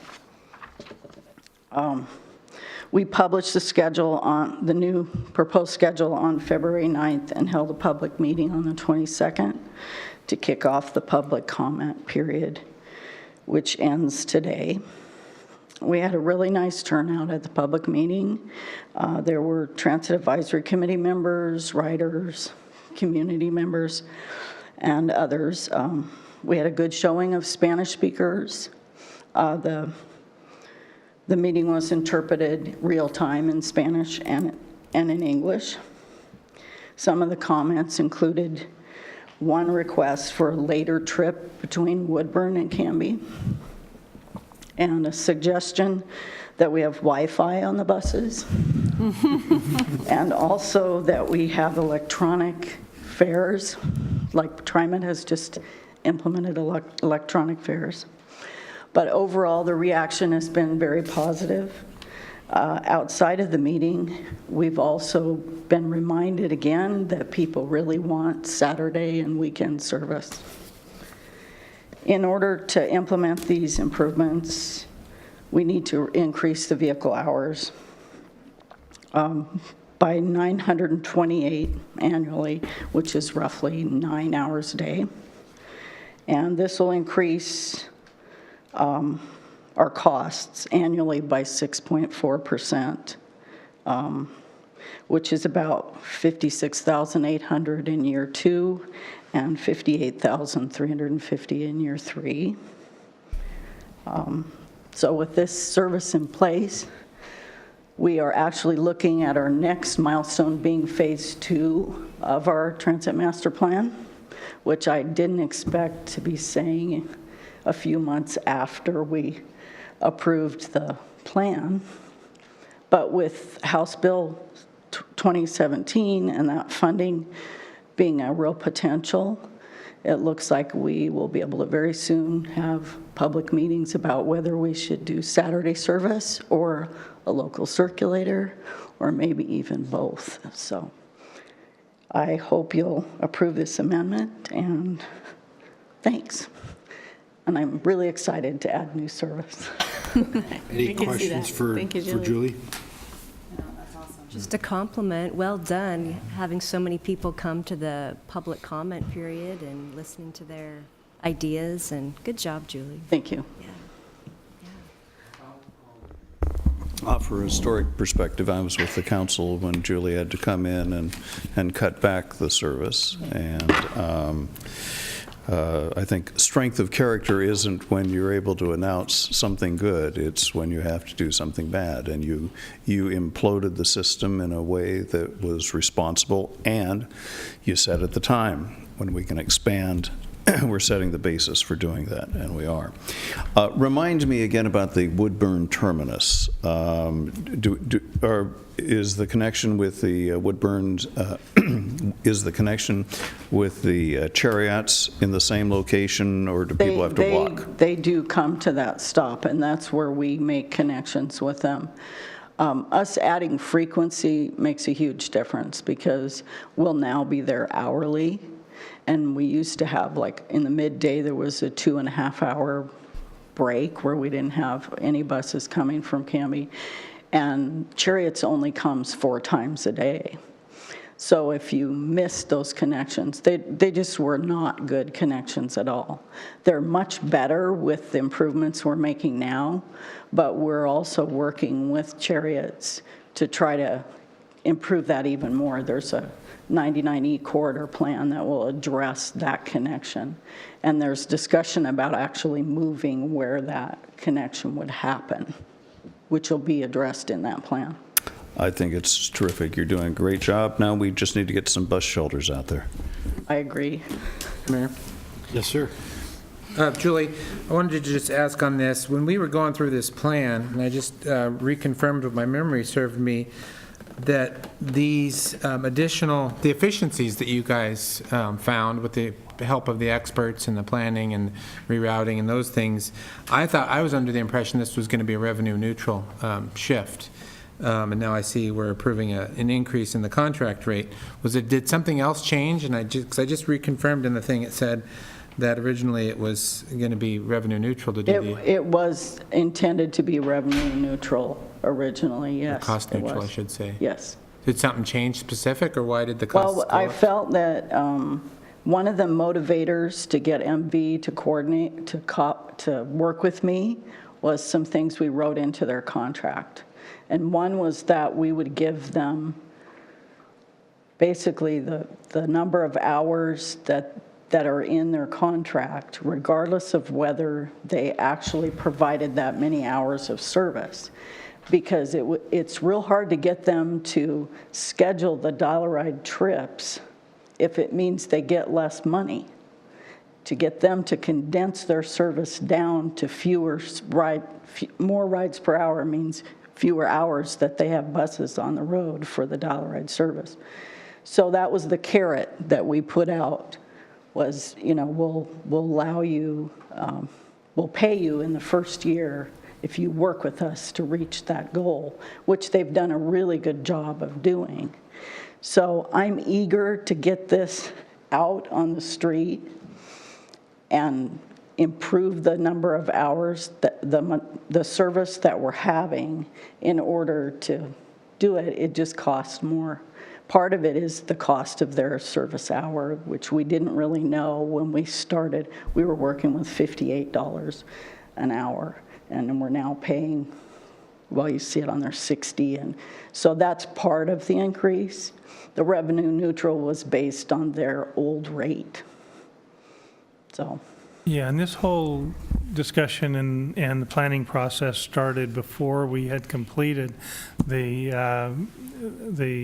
RFP that went out for transit bus service, that MV ultimately was successful in being selected to provide this service for our Canby area transit program. So while the estimate reflected an expectation that we could maintain a net neutral cost with the enhanced services, the reality was that the unit cost had to go up based on the revised contract. So it had the two factors that were kind of both affecting the eventual outcome. One is that we're trying to improve service to those persons that are using going both north and south, and the second is that it is, as a result of the RFP, it is costing us a little bit more money to keep drivers on the road operating our buses. Did I say that reasonably accurately? But we're getting more service hours overall. We are getting more service as well, hours. Yeah. as it costing more. Thank you. Any other questions or comments? No. I'll make a motion, though. Okay. I move that we adopt Ordinance 1473, authorizing the mayor and city administrator to execute an amendment to its contract with MV Transportation Incorporated of Dallas, Texas, for providing transit operations for Canby Area Transit. Thank you. Second. Motion's been made by Counselor Height and seconded by Counselor Spoon to approve ordinance number 1473, an ordinance authorizing the mayor and city administrator to execute an amendment to its contract with MB Transportation, Inc. of Dallas, Texas, for providing transit operations for Canby Area Transit. Any further discussion? All those in favor? Aye. Aye. Anyone opposed? Passes 6-0. The next item we have is ordinance 1471. This is amending Canby Municipal Code, Chapter 2.56.030 and 2.56.050 by changing the membership amount from 7 to 9 members for the Parks and Recreation Advisory Board. Thank you. Straightforward request. We have a lot of interest right now in membership on the Parks and Recreation Advisory Board. The Parks Committee is strongly supportive, unanimously supportive of this change from 7 to 9 members. We have in the past, I have in the press, expressed concern that we would be able to get citizen volunteers to fill out a committee this large, but this is a committee that has seen a great deal of interest, and I think that it would benefit us as we move forward to the next phase of the delivery of park and recreation services and Canby to have broad representation. So staff recommendation is to support the committee recommendation. And I just want to add, there's 4 applications that'll be brought to fill these vacancies at the next meeting. We've got 2 currently, plus the 2 they're adding, so there'll be 4 new faces to the group. It's quite exciting that there's so much citizen interest. I mean, it's fabulous. Yay. Any other questions or comments for staff at this point on this? No, that's good. I'll take a motion. Okay. I'll move that we adopt Ordinance 1471, amending Canby Municipal Code, Chapter 2.56.030 and 2.56.050 by changing the membership amount from 7 to 9 members for the Parks and Recreation Advisory Board. Thank you. Second. Thank you. I guess we don't have to pass it, that's fine. Motion's been made by Counselor Height and seconded by Counselor Spoon to approve ordinance number 1471, an ordinance amending Canby Municipal Code, Chapter 2.56.030 and 2.56.050 by changing the membership amount from 7 to 9 members for the Park and Recreation Advisory Board. Any further discussion? All those in favor? Aye. Anyone opposed? That carries 6-0. The next item we have is ordinance 1472. This is the condensed version, proclaiming annexation into the city of Canby of 31 acres, including 29.24 acres of real property and approximately 1.76 acres of adjacent right-of-way, amending the zoning and setting the boundaries of the property to be included within the city of Canby. Kim? Mr. Mayor, we kind of went through this ad nauseum earlier, so I'll just move that we adopt ordinance 1472, an ordinance proclaiming annexation into the city of Canby, Oregon, 31 acres, including 29.24 acres of real property described as tax lots 1,700 and 2,000 of portion southwest quarter, southeast quarter, section 4, T.4S.R.1 EWM, tax map 41E04D, and approximately 1.76 acres of adjacent South Ivy Street right-of-way, and amending the existing county zoning from exclusive farm use, EFU, to city low-density residential, R1, for tax lot 2,000 of tax map 41E04D, to city medium-density residential, R1.5, for approximate southern half, and to the city high residential R2 for approximate northern half of tax lot 1,700 of tax map 41E04D, and setting the boundaries of the property to be included with the Canby city limits. Thank you. Second. Motion's been made by Counselor Hensley and seconded by Counselor Height to approve ordinance number 1472. An ordinance proclaiming annexation into the city of Canby, Oregon, 31 acres, including 29.24 acres of real property described as tax lots 1,700 and 2,000 of portion of Southwest 1/4, Southeast 1/4, Section 4T.4S R.1E, WM, Tax Map 41E04D, and approximately 1.7 acres of adjacent South Ivy Street right-of-way, and amending the existing county zoning from exclusive farm use, EFU, to city low-density residential, R-1, for tax lot 2,000 of Tax Map 41E04D, to city medium-density residential, R1.5, for approximate southern half, and to city high-density residential, R-2, for approximate northern half of tax lot 1,700 of Tax Map 41E04D, and setting the boundaries of the property to be included within the Canby city limits. Any further discussion, question? All those in favor? Aye. Anyone opposed? Carries 6-0. Thank you. We will move into new business this evening as we review and decide on the findings, conclusion, and final order for application 17-03, Redwood Landing subdivision. Let me pull that.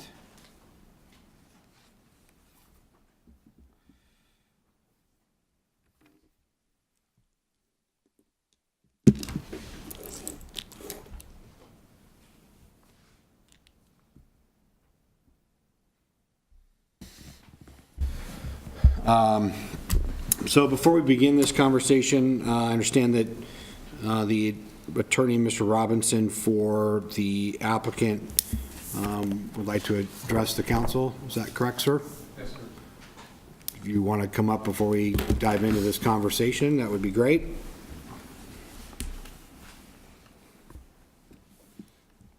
How are you, sir?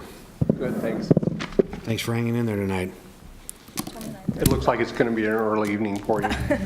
Comparatively, yes, thank you. Good evening, Mayor Hodson, members of council. My name is Mike Robinson. I'm here on behalf of the applicant. We thank you for allowing us to talk to you tonight about whether you'll remand this matter to the Planning Commission. So there are really two reasons we ask you to do that. First of all, we want the opportunity to reach out to our neighbors, including the appellant, and talk about our plans that could hopefully resolve their issues. I think it's always reasonable to try and talk to folks to see if you can resolve issues. And obviously, we didn't do a very good job of that last time, and we'd like to have the opportunity to do that. And we think a remand to the Planning Commission allows us to do that. And secondly, I've read the draft findings, and we believe on remand, we can work hard to remedy those issues. I identified them as lot size and concept of buildable lands, excessive parkland dedication and density transfer, temporary turnarounds at the out parcel in the middle of the concept plan area, and alignment of proposed streets under Canby Municipal Code 16.13C7. And with an opportunity to go back to the Planning Commission in an evidentiary hearing, we think we can work on all of those issues and hopefully resolve them to the satisfaction. Well, I don't know, we hopefully will not be before you, but hopefully we can take care of the issues to your satisfaction. So you certainly have the ability, as your city attorney advised you, to remand, and we think that would be the appropriate thing to do. And we hope that you'll consider that request tonight. Mr. Robinson, what are you proposing in terms of extension time? Thank you, Mayor. It's on page 2. We talked to Mr. Brown earlier today. Should the City Council decide to do this, I understand from him that we can be on the April 23rd Planning Commission agenda. Our proposal would be to extend the 120-day clock through May 11th, which should allow the Planning Commission enough time to issue a decision, and then you have an appeal period. And we commit to further extensions of the 120-day clock if necessary. Kind of almost in perpetuity until things get worked out. I think that's a good way of putting it. Okay. So I'm going to kind of break from my usual pieces here. And this sometimes it's to the chagrin of my counsel, but I'm going to do it anyways. We're a community that's going through a tremendous amount of change, and we are growing very quickly. And as we talked about earlier this evening, we spent a great part of our Saturday in a work session talking about development, and a lot of the things that came out of that conversation were because of development pieces like we're being faced with this project. You know, I find that unintentionally, as we've gone through, and we perhaps it's a dabbling into the gray that gets created with our code and whatnot, and I believe that your clients have found the ability to work in the gray, and I think we have found an ability to work in the gray as well, and that's why we're at a loggerhead here and why we're doing what we're doing. I appreciate them coming back and asking to go back to the Planning Commission. You know, we did offer that evening, and I understand we needed sometimes space and time prevails in creating cooler heads. We spent a lot of time as a city developing a plan for that area. And I think coming back in what you've said here in terms of your pieces of looking at and trying to achieve, reaching out to the neighbors, looking at the lot size, the excessive parkland piece, and those calculations, again, self-inflicted maybe in what we do and what we have, but also we're not afraid to push back and achieve our goals for our community that we want to see. And going back to our 2013 city visioning plan and exercise that we did as a community, larger lot sizes is the goal, or is the desire of our community.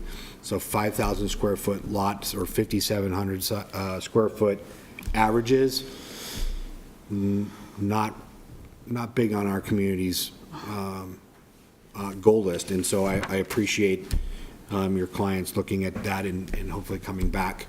And I know that we can probably work something out, and in the Planning Commission level and potentially at this level. At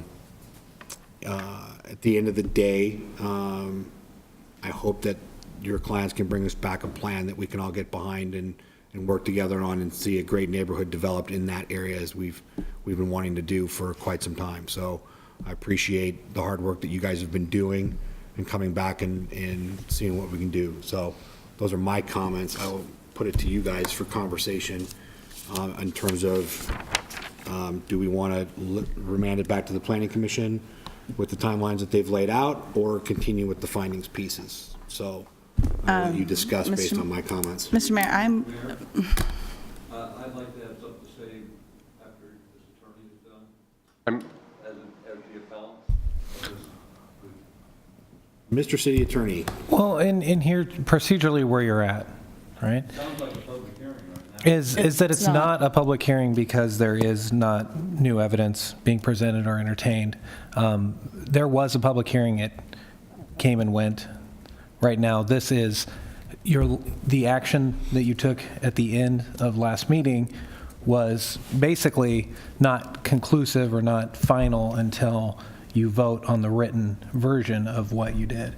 And so you're basically at the moment of your last action at the last meeting. And so you can consider whether or not you want to continue forward with that finality of that last action, or you can, under our code, allow for an intermediate modification where the applicant comes and asks to be sent back to the Planning Commission if there's some changes that they want to propose to be entertained in front of the Planning Commission.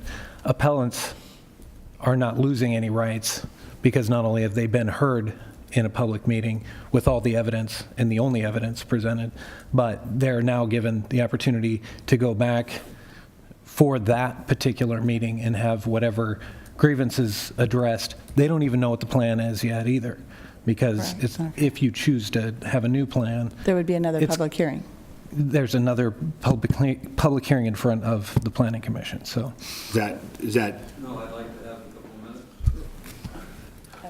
he could be allowed a couple of minutes outside of this agendized item for citizen comment, because that's an allowable thing. But I do have a question for Joe. So procedurally, then, if we were to want to remand this to the Planning Commission, do we make a motion in lieu of moving for the findings, or do we have to have a motion, a second, and vote on the findings, and then move on to do we have to do anything with this agenda item, or can we just move into a remand motion? What has been noticed properly is whether or not you're going to finalize your last action. You don't have to. Because you don't have to adopt the findings, But we would conclusion, have to have and a order. motion, a second, and vote against it, or Yeah. can we just, in lieu of, do a different motion? You can instead of finalizing, just move to allow an intermediate modification at the Planning Commission level. Okay, well, But what you can't do tonight is reopen a public hearing without a proper notice of a public hearing, Okay, well, if that answers your question. unless I get this wrong, unless you No, have hold something on. else to say. Yeah, I just want to address Mr. Webb's pieces here. So, I have a very short statement I'd like to make before you do anything. Mr., I totally understand that you want to make a comment, and I've got to stick to Legalities. the legality pieces of what we're faced here with this. So we're gonna go through this and end in the findings piece here. And we need to finish up this piece, and then I will gladly give you your moment in time. Otherwise, it opens up pieces for us that I don't want to have open. Does that make sense? Okay. Well, and I was just chatting with Mr. Robinson too, and there is an idea that if it doesn't actually, because the public hearing on your action last time was a closed universe about the evidence that you considered and what you were willing to make a decision on, that would have been, if you do choose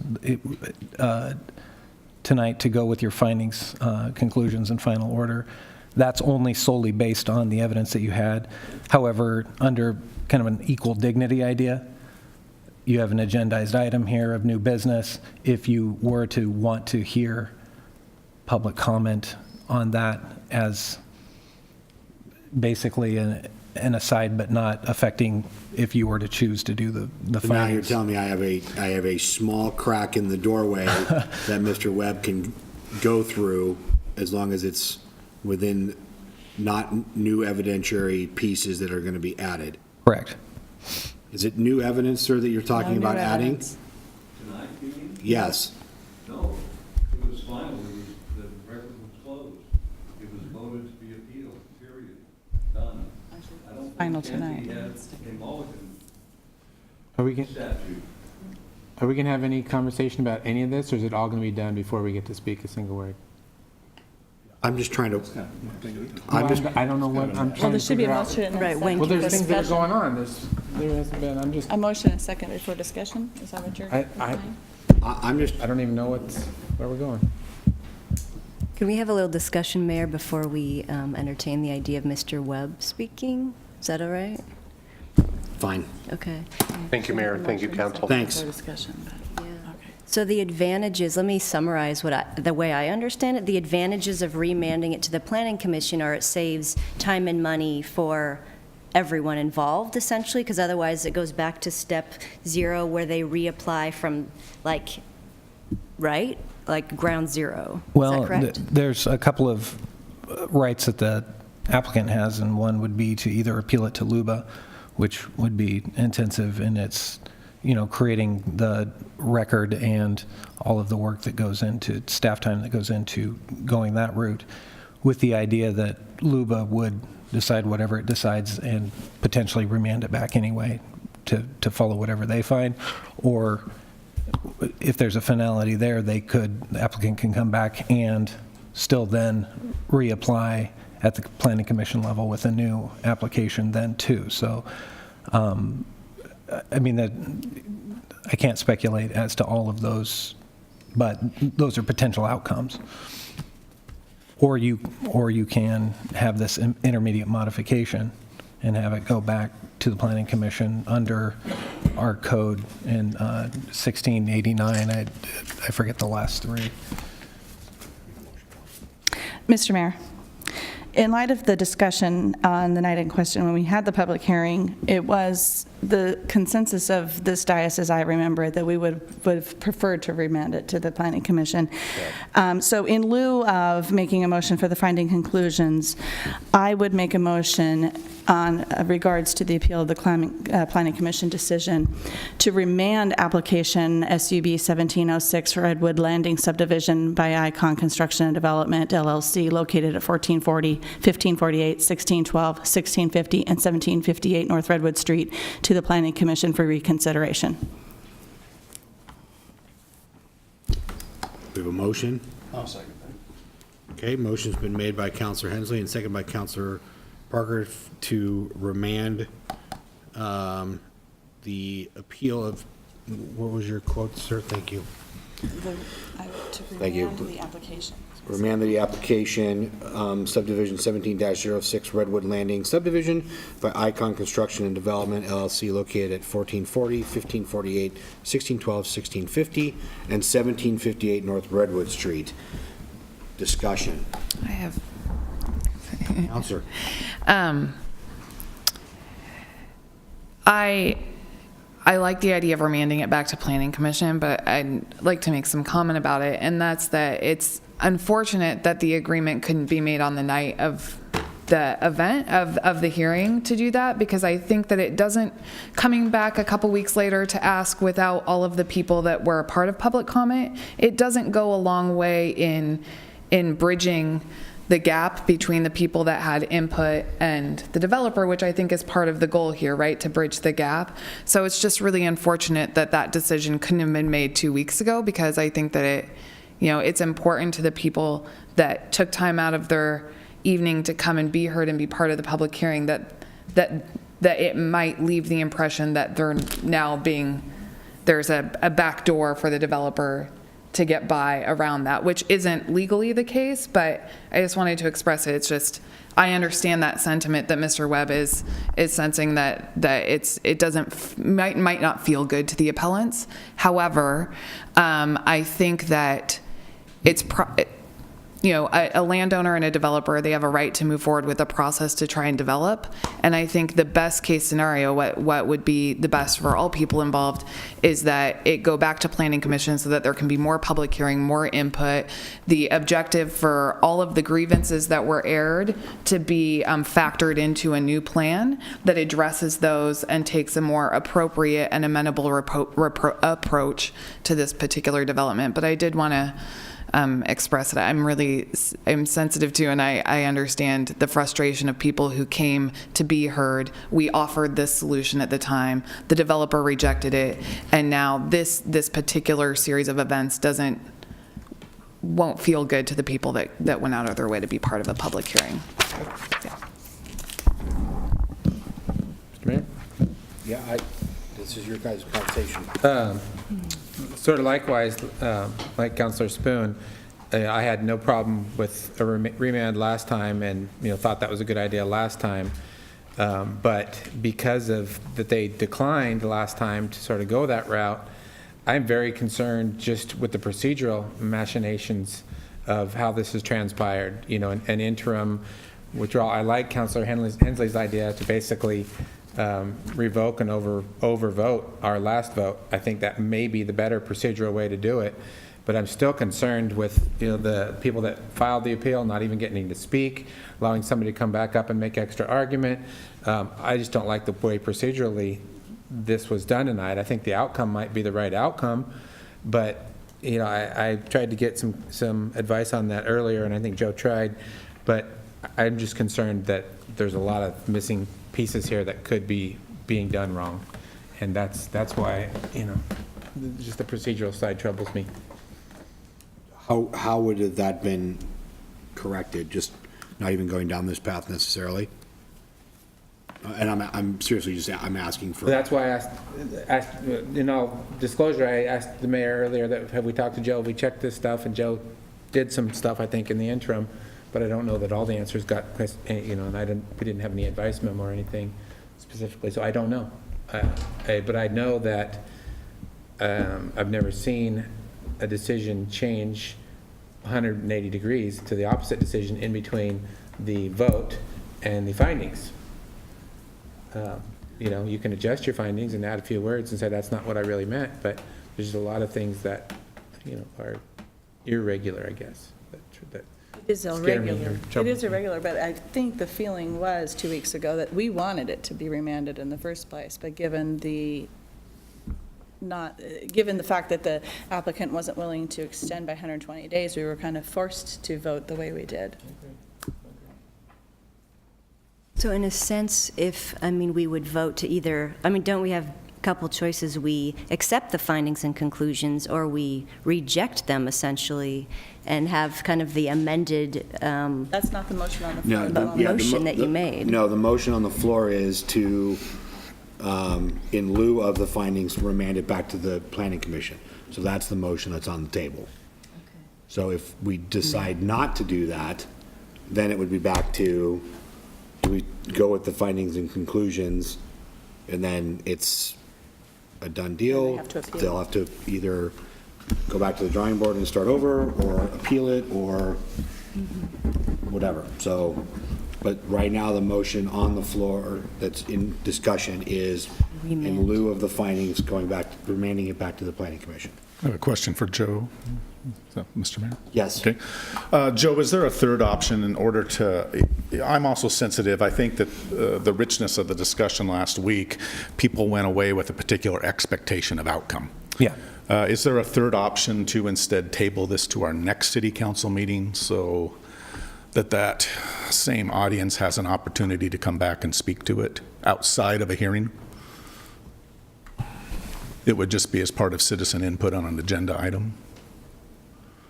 I mean, I guess they still have the power to come and say that anyway. And to speak to Councilor Smith's concern, we do now have a motion on the table, not knowing which way you guys really wanted to, as a body, either move forward with. I mean, it's hard to speculate sometimes whether or not applicant's truly going to show up and ask for something new. He's, asked to be put on under new business and did so, and not knowing exactly how you guys wanted to treat it. The conclusion that I came to, as far as your action not being finalized until you actually, the written findings are in there, is a legal determination. There is another avenue, if you're more comfortable with it, which is to have a motion to reconsider. You can do that even up to the next meeting, and then you could all vote to undo your last vote, or vote against it. But the issue really is, if your vote was never final, right, legally speaking, then if you send it back and then it comes back a whole new item, then that vote just becomes null and void anyway, as opposed to voting against it, because you don't know really what the new application is yet. You're just sending it away and basically not finalizing your vote by doing what now the motion on the table. So I hope that answers kind of procedurally where we're at.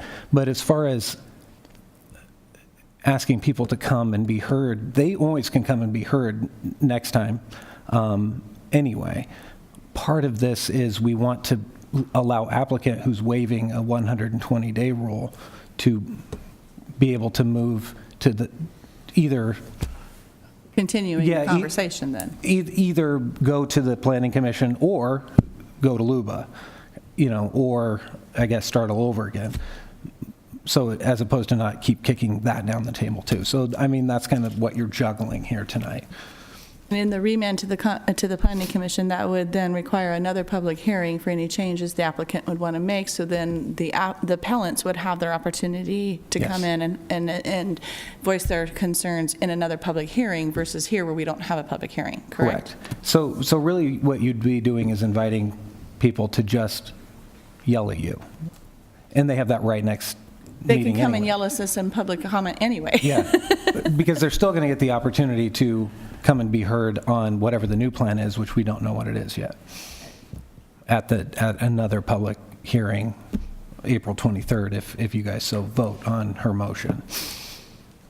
And if it's clear to the opponents that came last time at the public hearing that we are not just reversing our vote and saying, yeah, go ahead, we accept the application as it was, that, I mean, maybe that level of communication would be helpful, right? I mean, I understand your point of transparency. It looks like we're in a tight spot, kind of, but we are not just giving the green light, like, yeah, go for it. Well, right, the motion on the floor is not to accept the application, it's to Right. send it back to the Planning Commission for tweaking and reconsideration. That's the motion on the floor. I We don't understand. accept what they did, but we're giving them a chance for changing the plan. It's kind of a professional courtesy in a way to say we're not taking you all the back to square one. It's like we're taking you back a There couple were squares. enumerated things that were Right. concerns, and they can address those in this realm. Aren't we still going to have to issue findings and make it a final decision? Even if we remand it? You know, but there's still going to need to be There'll be a new set of findings findings? issued, and it'll... Yeah, and the findings, well, that's true. I mean, I think because, thank you for that. Next meeting, we would have to Yes. do a motion on the new findings of the remand. On finding that you want it to be sent back for intermediate modifications to the Planning Commission. And the reasons in our findings that were enumerated for our reasons for denial would then be the reasons for remand. Mhm. And I guess at that point, you could hear public comment as to that decision. So we're properly noticed to entertain this motion tonight. Yeah, under new business. It would take a second reading of this motion at the next city council meeting? No, it's the actual findings and conclusion on this action. When would that be done then? I guess it would be the next meeting. And then that would be sent to the planning commission? Yeah. Okay, and that will be a noticed action, so people will be invited to come and disagree with this path if they wish. Okay, I think. If I'm not mistaken, we could theoretically think that gets me handwrite there. in findings or scratch out findings or whatever, you know, to these. You know, your findings don't have to be pre-printed, I don't believe. I mean, you could, but that's obviously getting tough to do Way with in the such a weeds. long document. Yeah, I guess in the end, Mr. Mayor, my concern is just that those who had an expectation do get a shot at hearing what we're up to. It's all done in the sunshine. Yeah. And that the planning commission do get our findings with the understanding that the applicant's been strongly exhorted to respect those findings. I think that gets me there. Yeah. In terms of, as Rick says, things being in the sunshine, people not being unduly surprised. Okay. That satisfies the extension as well, Joe? Yeah, because if your idea is to let them know that their modifications can be heard on the April 23rd meeting, there is an issue about the 245-day clock under statute, so you want to be able to get them heard before 245 days. Okay. Any other comments, questions, heartburn? Counselor Smith, Counselor Parker? No, I'm, I'll keep it to myself. What's that? No, it's fine. I'll vote in favor of Councilor Hensley's Rick motion. wants to say something. I do think it would be, because what we're in fact doing is delaying an action on revised findings to the next council meeting, to look to the applicant to affirm that the 120-day period, the extension to the 120-day period, it will in fact extend to the next council meeting. Because absent that, I think you have to take action tonight.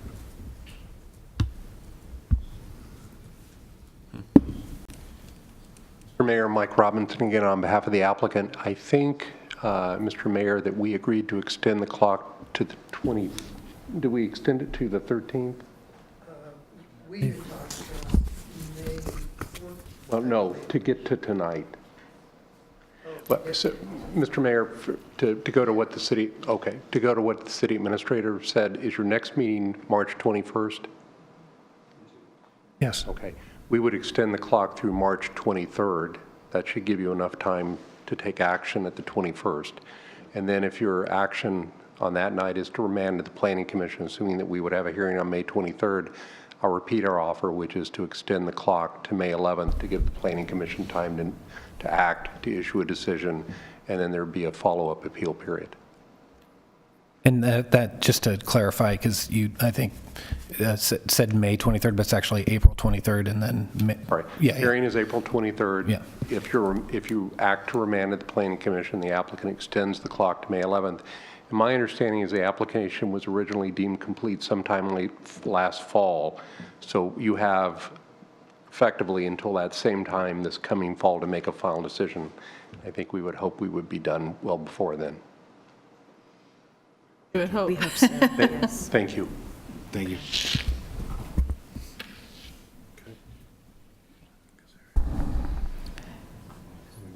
I'll call for the question. Thank you. So all those in favor of the motion on the table? Aye. Aye. Anyone opposed? Okay, motion passes 6-0. Okay, thank you all. City Administrator's business and staff reports. Nothing.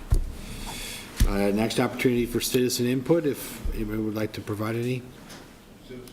Yes, sir, would you like to?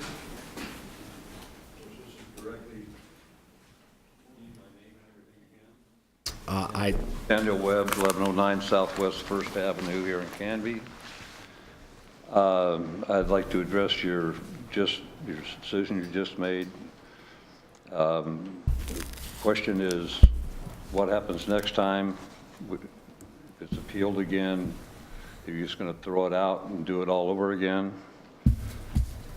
The applicant was given the opportunity with extensions on the front end of the application, denied the opportunity for an extension. Council closed the record, voted in unanimously to uphold the appeal. And now you're throwing that all out the window. So where does that put the appellants?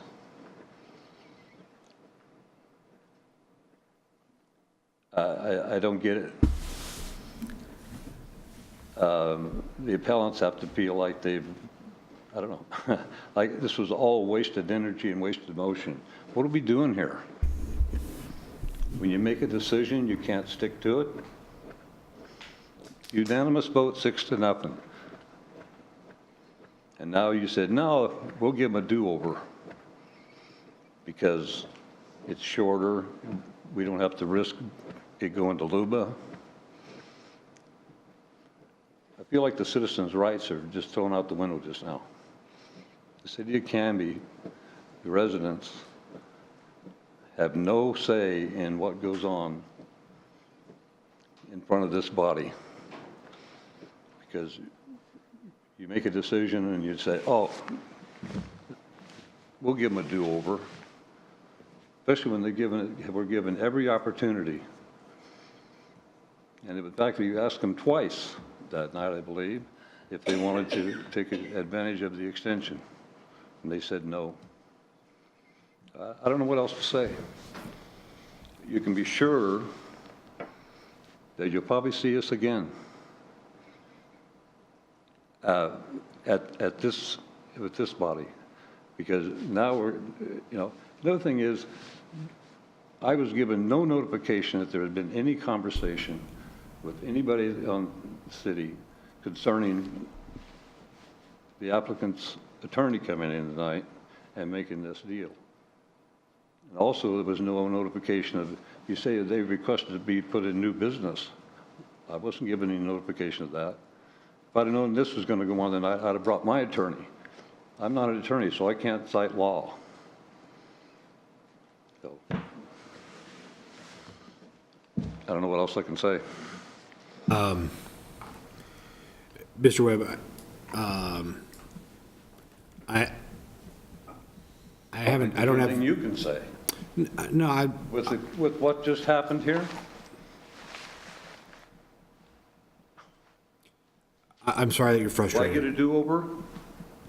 Well, based on, so here's how I view this right now.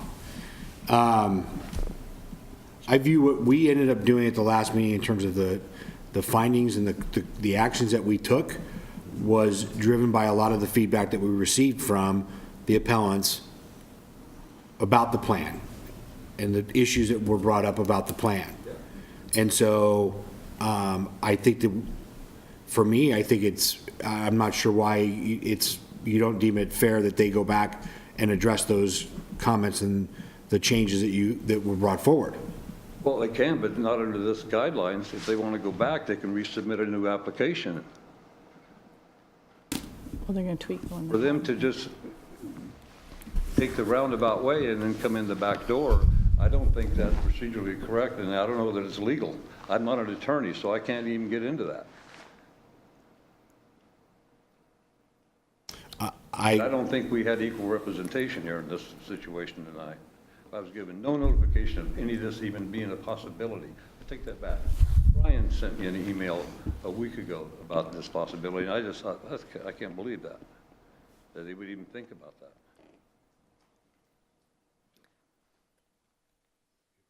I do, Mr. Webb. I completely sympathize with your thoughts and your feelings right now. 2 weeks ago when we had this meeting, it was the feeling up here that we wanted to remand it in the first place. We did hear you. We heard your concerns. I also, myself, I sympathize with property owners and want them to be able to develop the land the way they want to. So I was trying to find that middle ground there. And so I thought a remand would be the best option. Unfortunately, it wasn't possible that night. When I was given the option to do what I felt then was the right thing, I took it up, and that's why I made the motion I did. And I think that going forward, your concerns are going to continue to be heard, and that's why it's been remanded, is we want those concerns to be incorporated into the modifications of their plan. So I hope we see you back again. I want to hear you again. I want to have this conversation continue so that we can come up with a plan that can be a good compromise for everyone involved. So I do thank you for coming in tonight. I understand your motivation.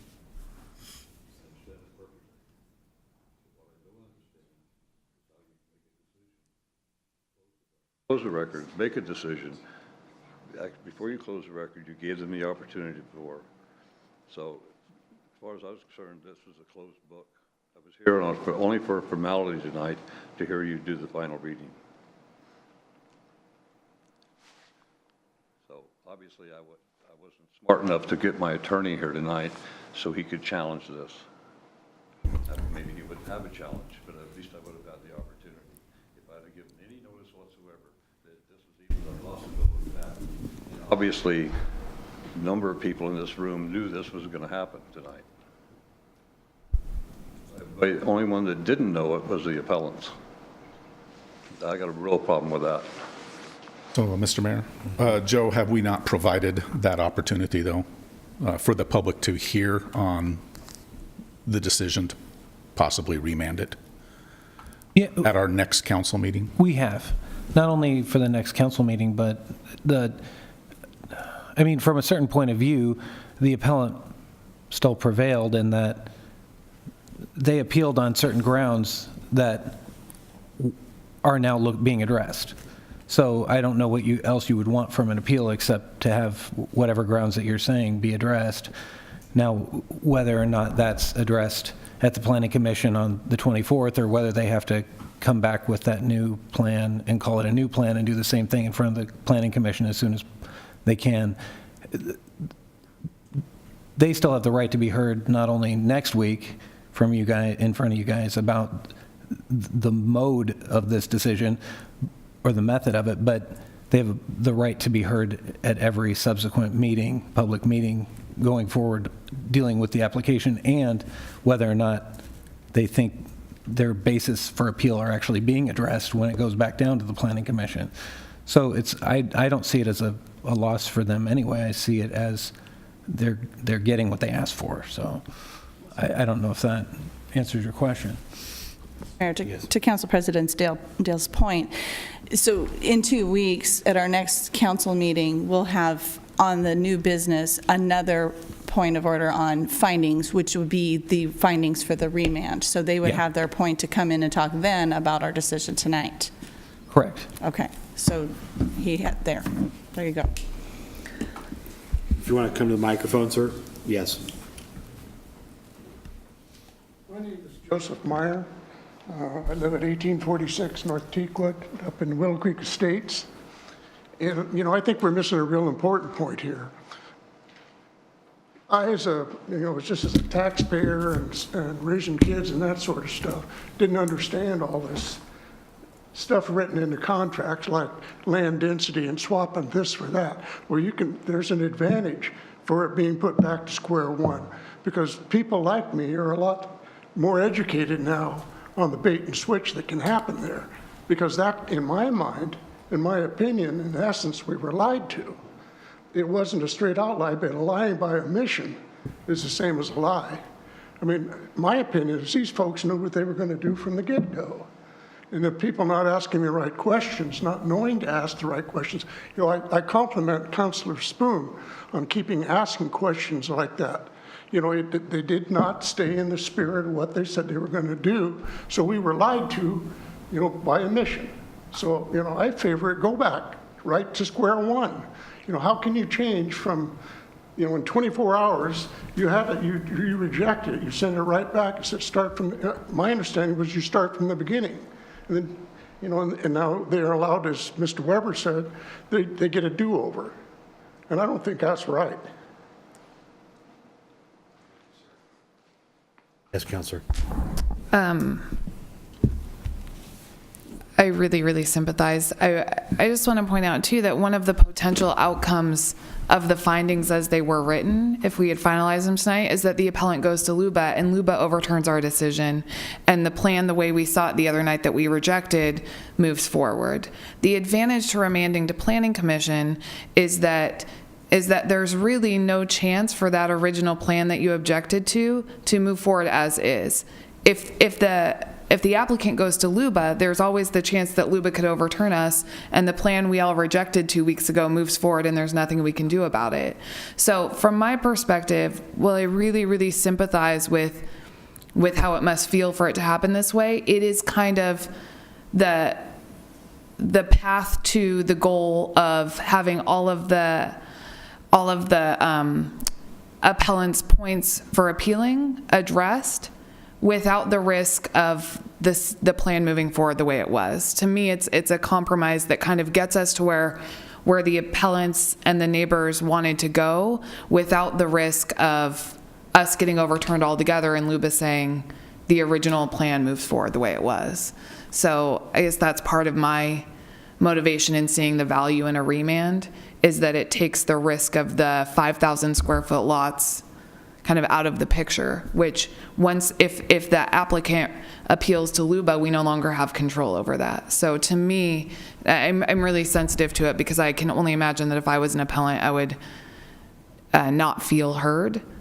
But it sounded to me like the attorney, I wrote down the list of items he said that they were going to address, and they pretty well matched the concerns of the original appeal. So from my perspective, it's not a do-over, because a do-over assumes that there's not a chance that they get what they originally wanted anyway. So, and it's never final until the appeal period's over. I agree. That's very good, Sarah. So, Mr. Webb, I do see it from my perspective. It's a good thing, like, because your testimony last time got us to this point, and so we went through with our findings and said, well, yeah, but okay, applicant, we want these things. So, and this, I mean, so we're kind of following, or we've listened to the testimony of the citizens, and we're holding them to that. So, yeah, that's my 2 cents. I just don't want anybody to get confused by anything that's been set up here, because this remand does not necessarily avoid LUBA. Because the appellants could appeal to LUBA. Right. And so that's where the procedural problems need to be addressed up front, in advance, perfectly, clearly, properly, so that nobody, hopefully, can ever appeal to LUBA and win on one of our decisions, that all of our decisions are done properly. And if You know, if the application was not approvable as a matter of fact and law, and LUBA says so, then our remand could get stopped, you know, in its tracks.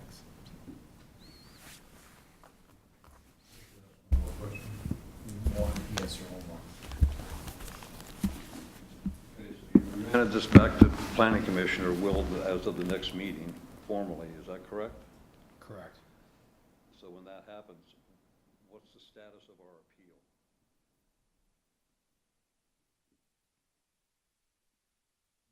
appeal? I understand it then, with the status of it is then that the appeal is, the decision. Null and void? Pardon me? Null and void, is that what it is? I'd like that explanation from the attorney. What is it? What? Well, here's you appealed because you thought that the planning commission advised the city to approve the plan as it was. And you appealed saying we don't like this plan on specific reasons. So de facto, it's being sent back on the very same grounds that you appealed. So you were heard. So It's still where the rubber meets the road, you're actually being heard. The appeal itself, here's what an applicant can do at any time, right? An applicant could just withdraw their application altogether and not get a final vote. And then the appeal would also just go poof. Okay. What they did was they sent it back. If they indeed keep their word and change it at the planning commission level, then it's a new, or it's a modified application. And therefore, you might have different reasons to appeal it next time if you still don't like it. And in that case, you'll be able to address any newness if the planning commission then subsequently passes it. Then you'll get a bite at the apple of saying, no, we don't like these on whatever appealable grounds at that point. Do I get a do-over on my appeal? Well, and we were discussing that, actually. Start from scratch and file a new appeal, et cetera.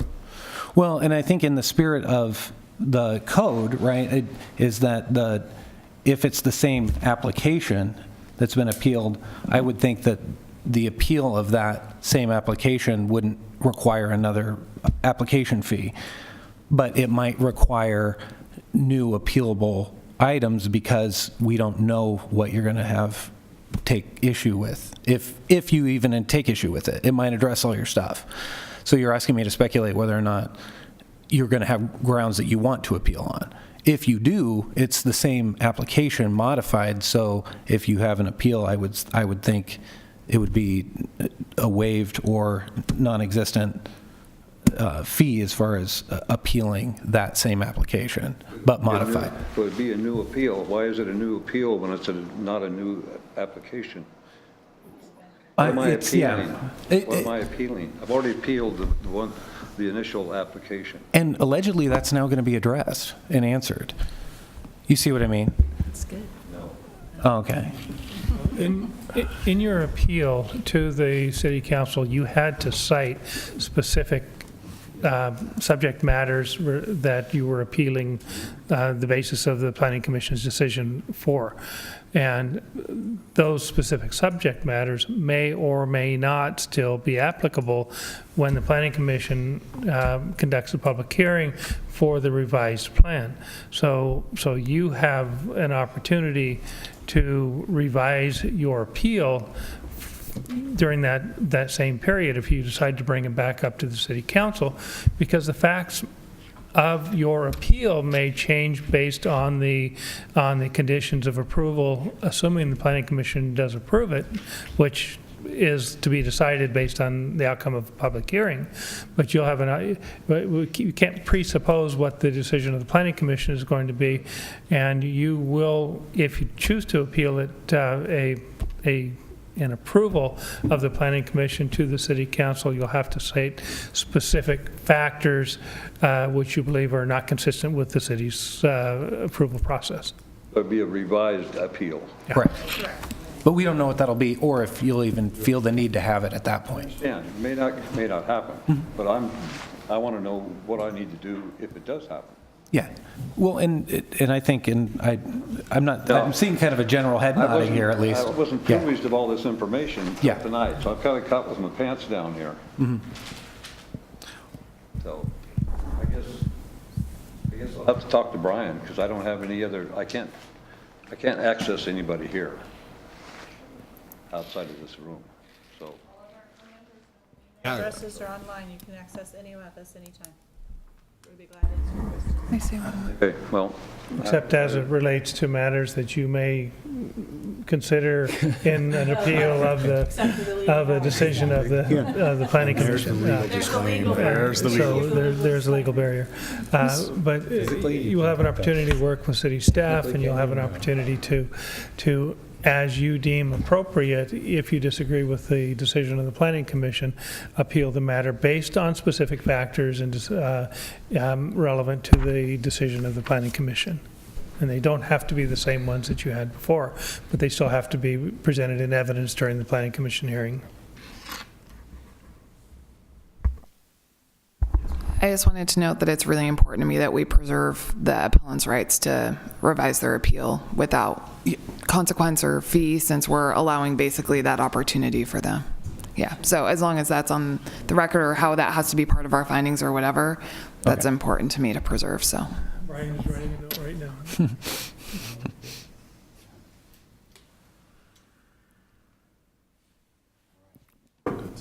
Any other comments or anything? Okay.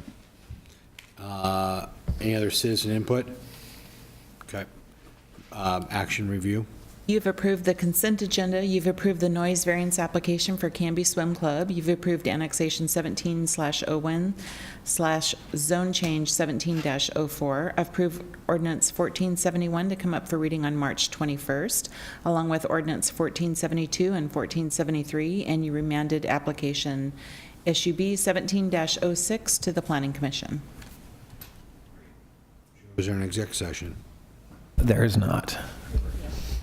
I will take a motion to adjourn. So moved. Motion's been made and seconded. All those in favor? Aye. All right. Good night, Canby.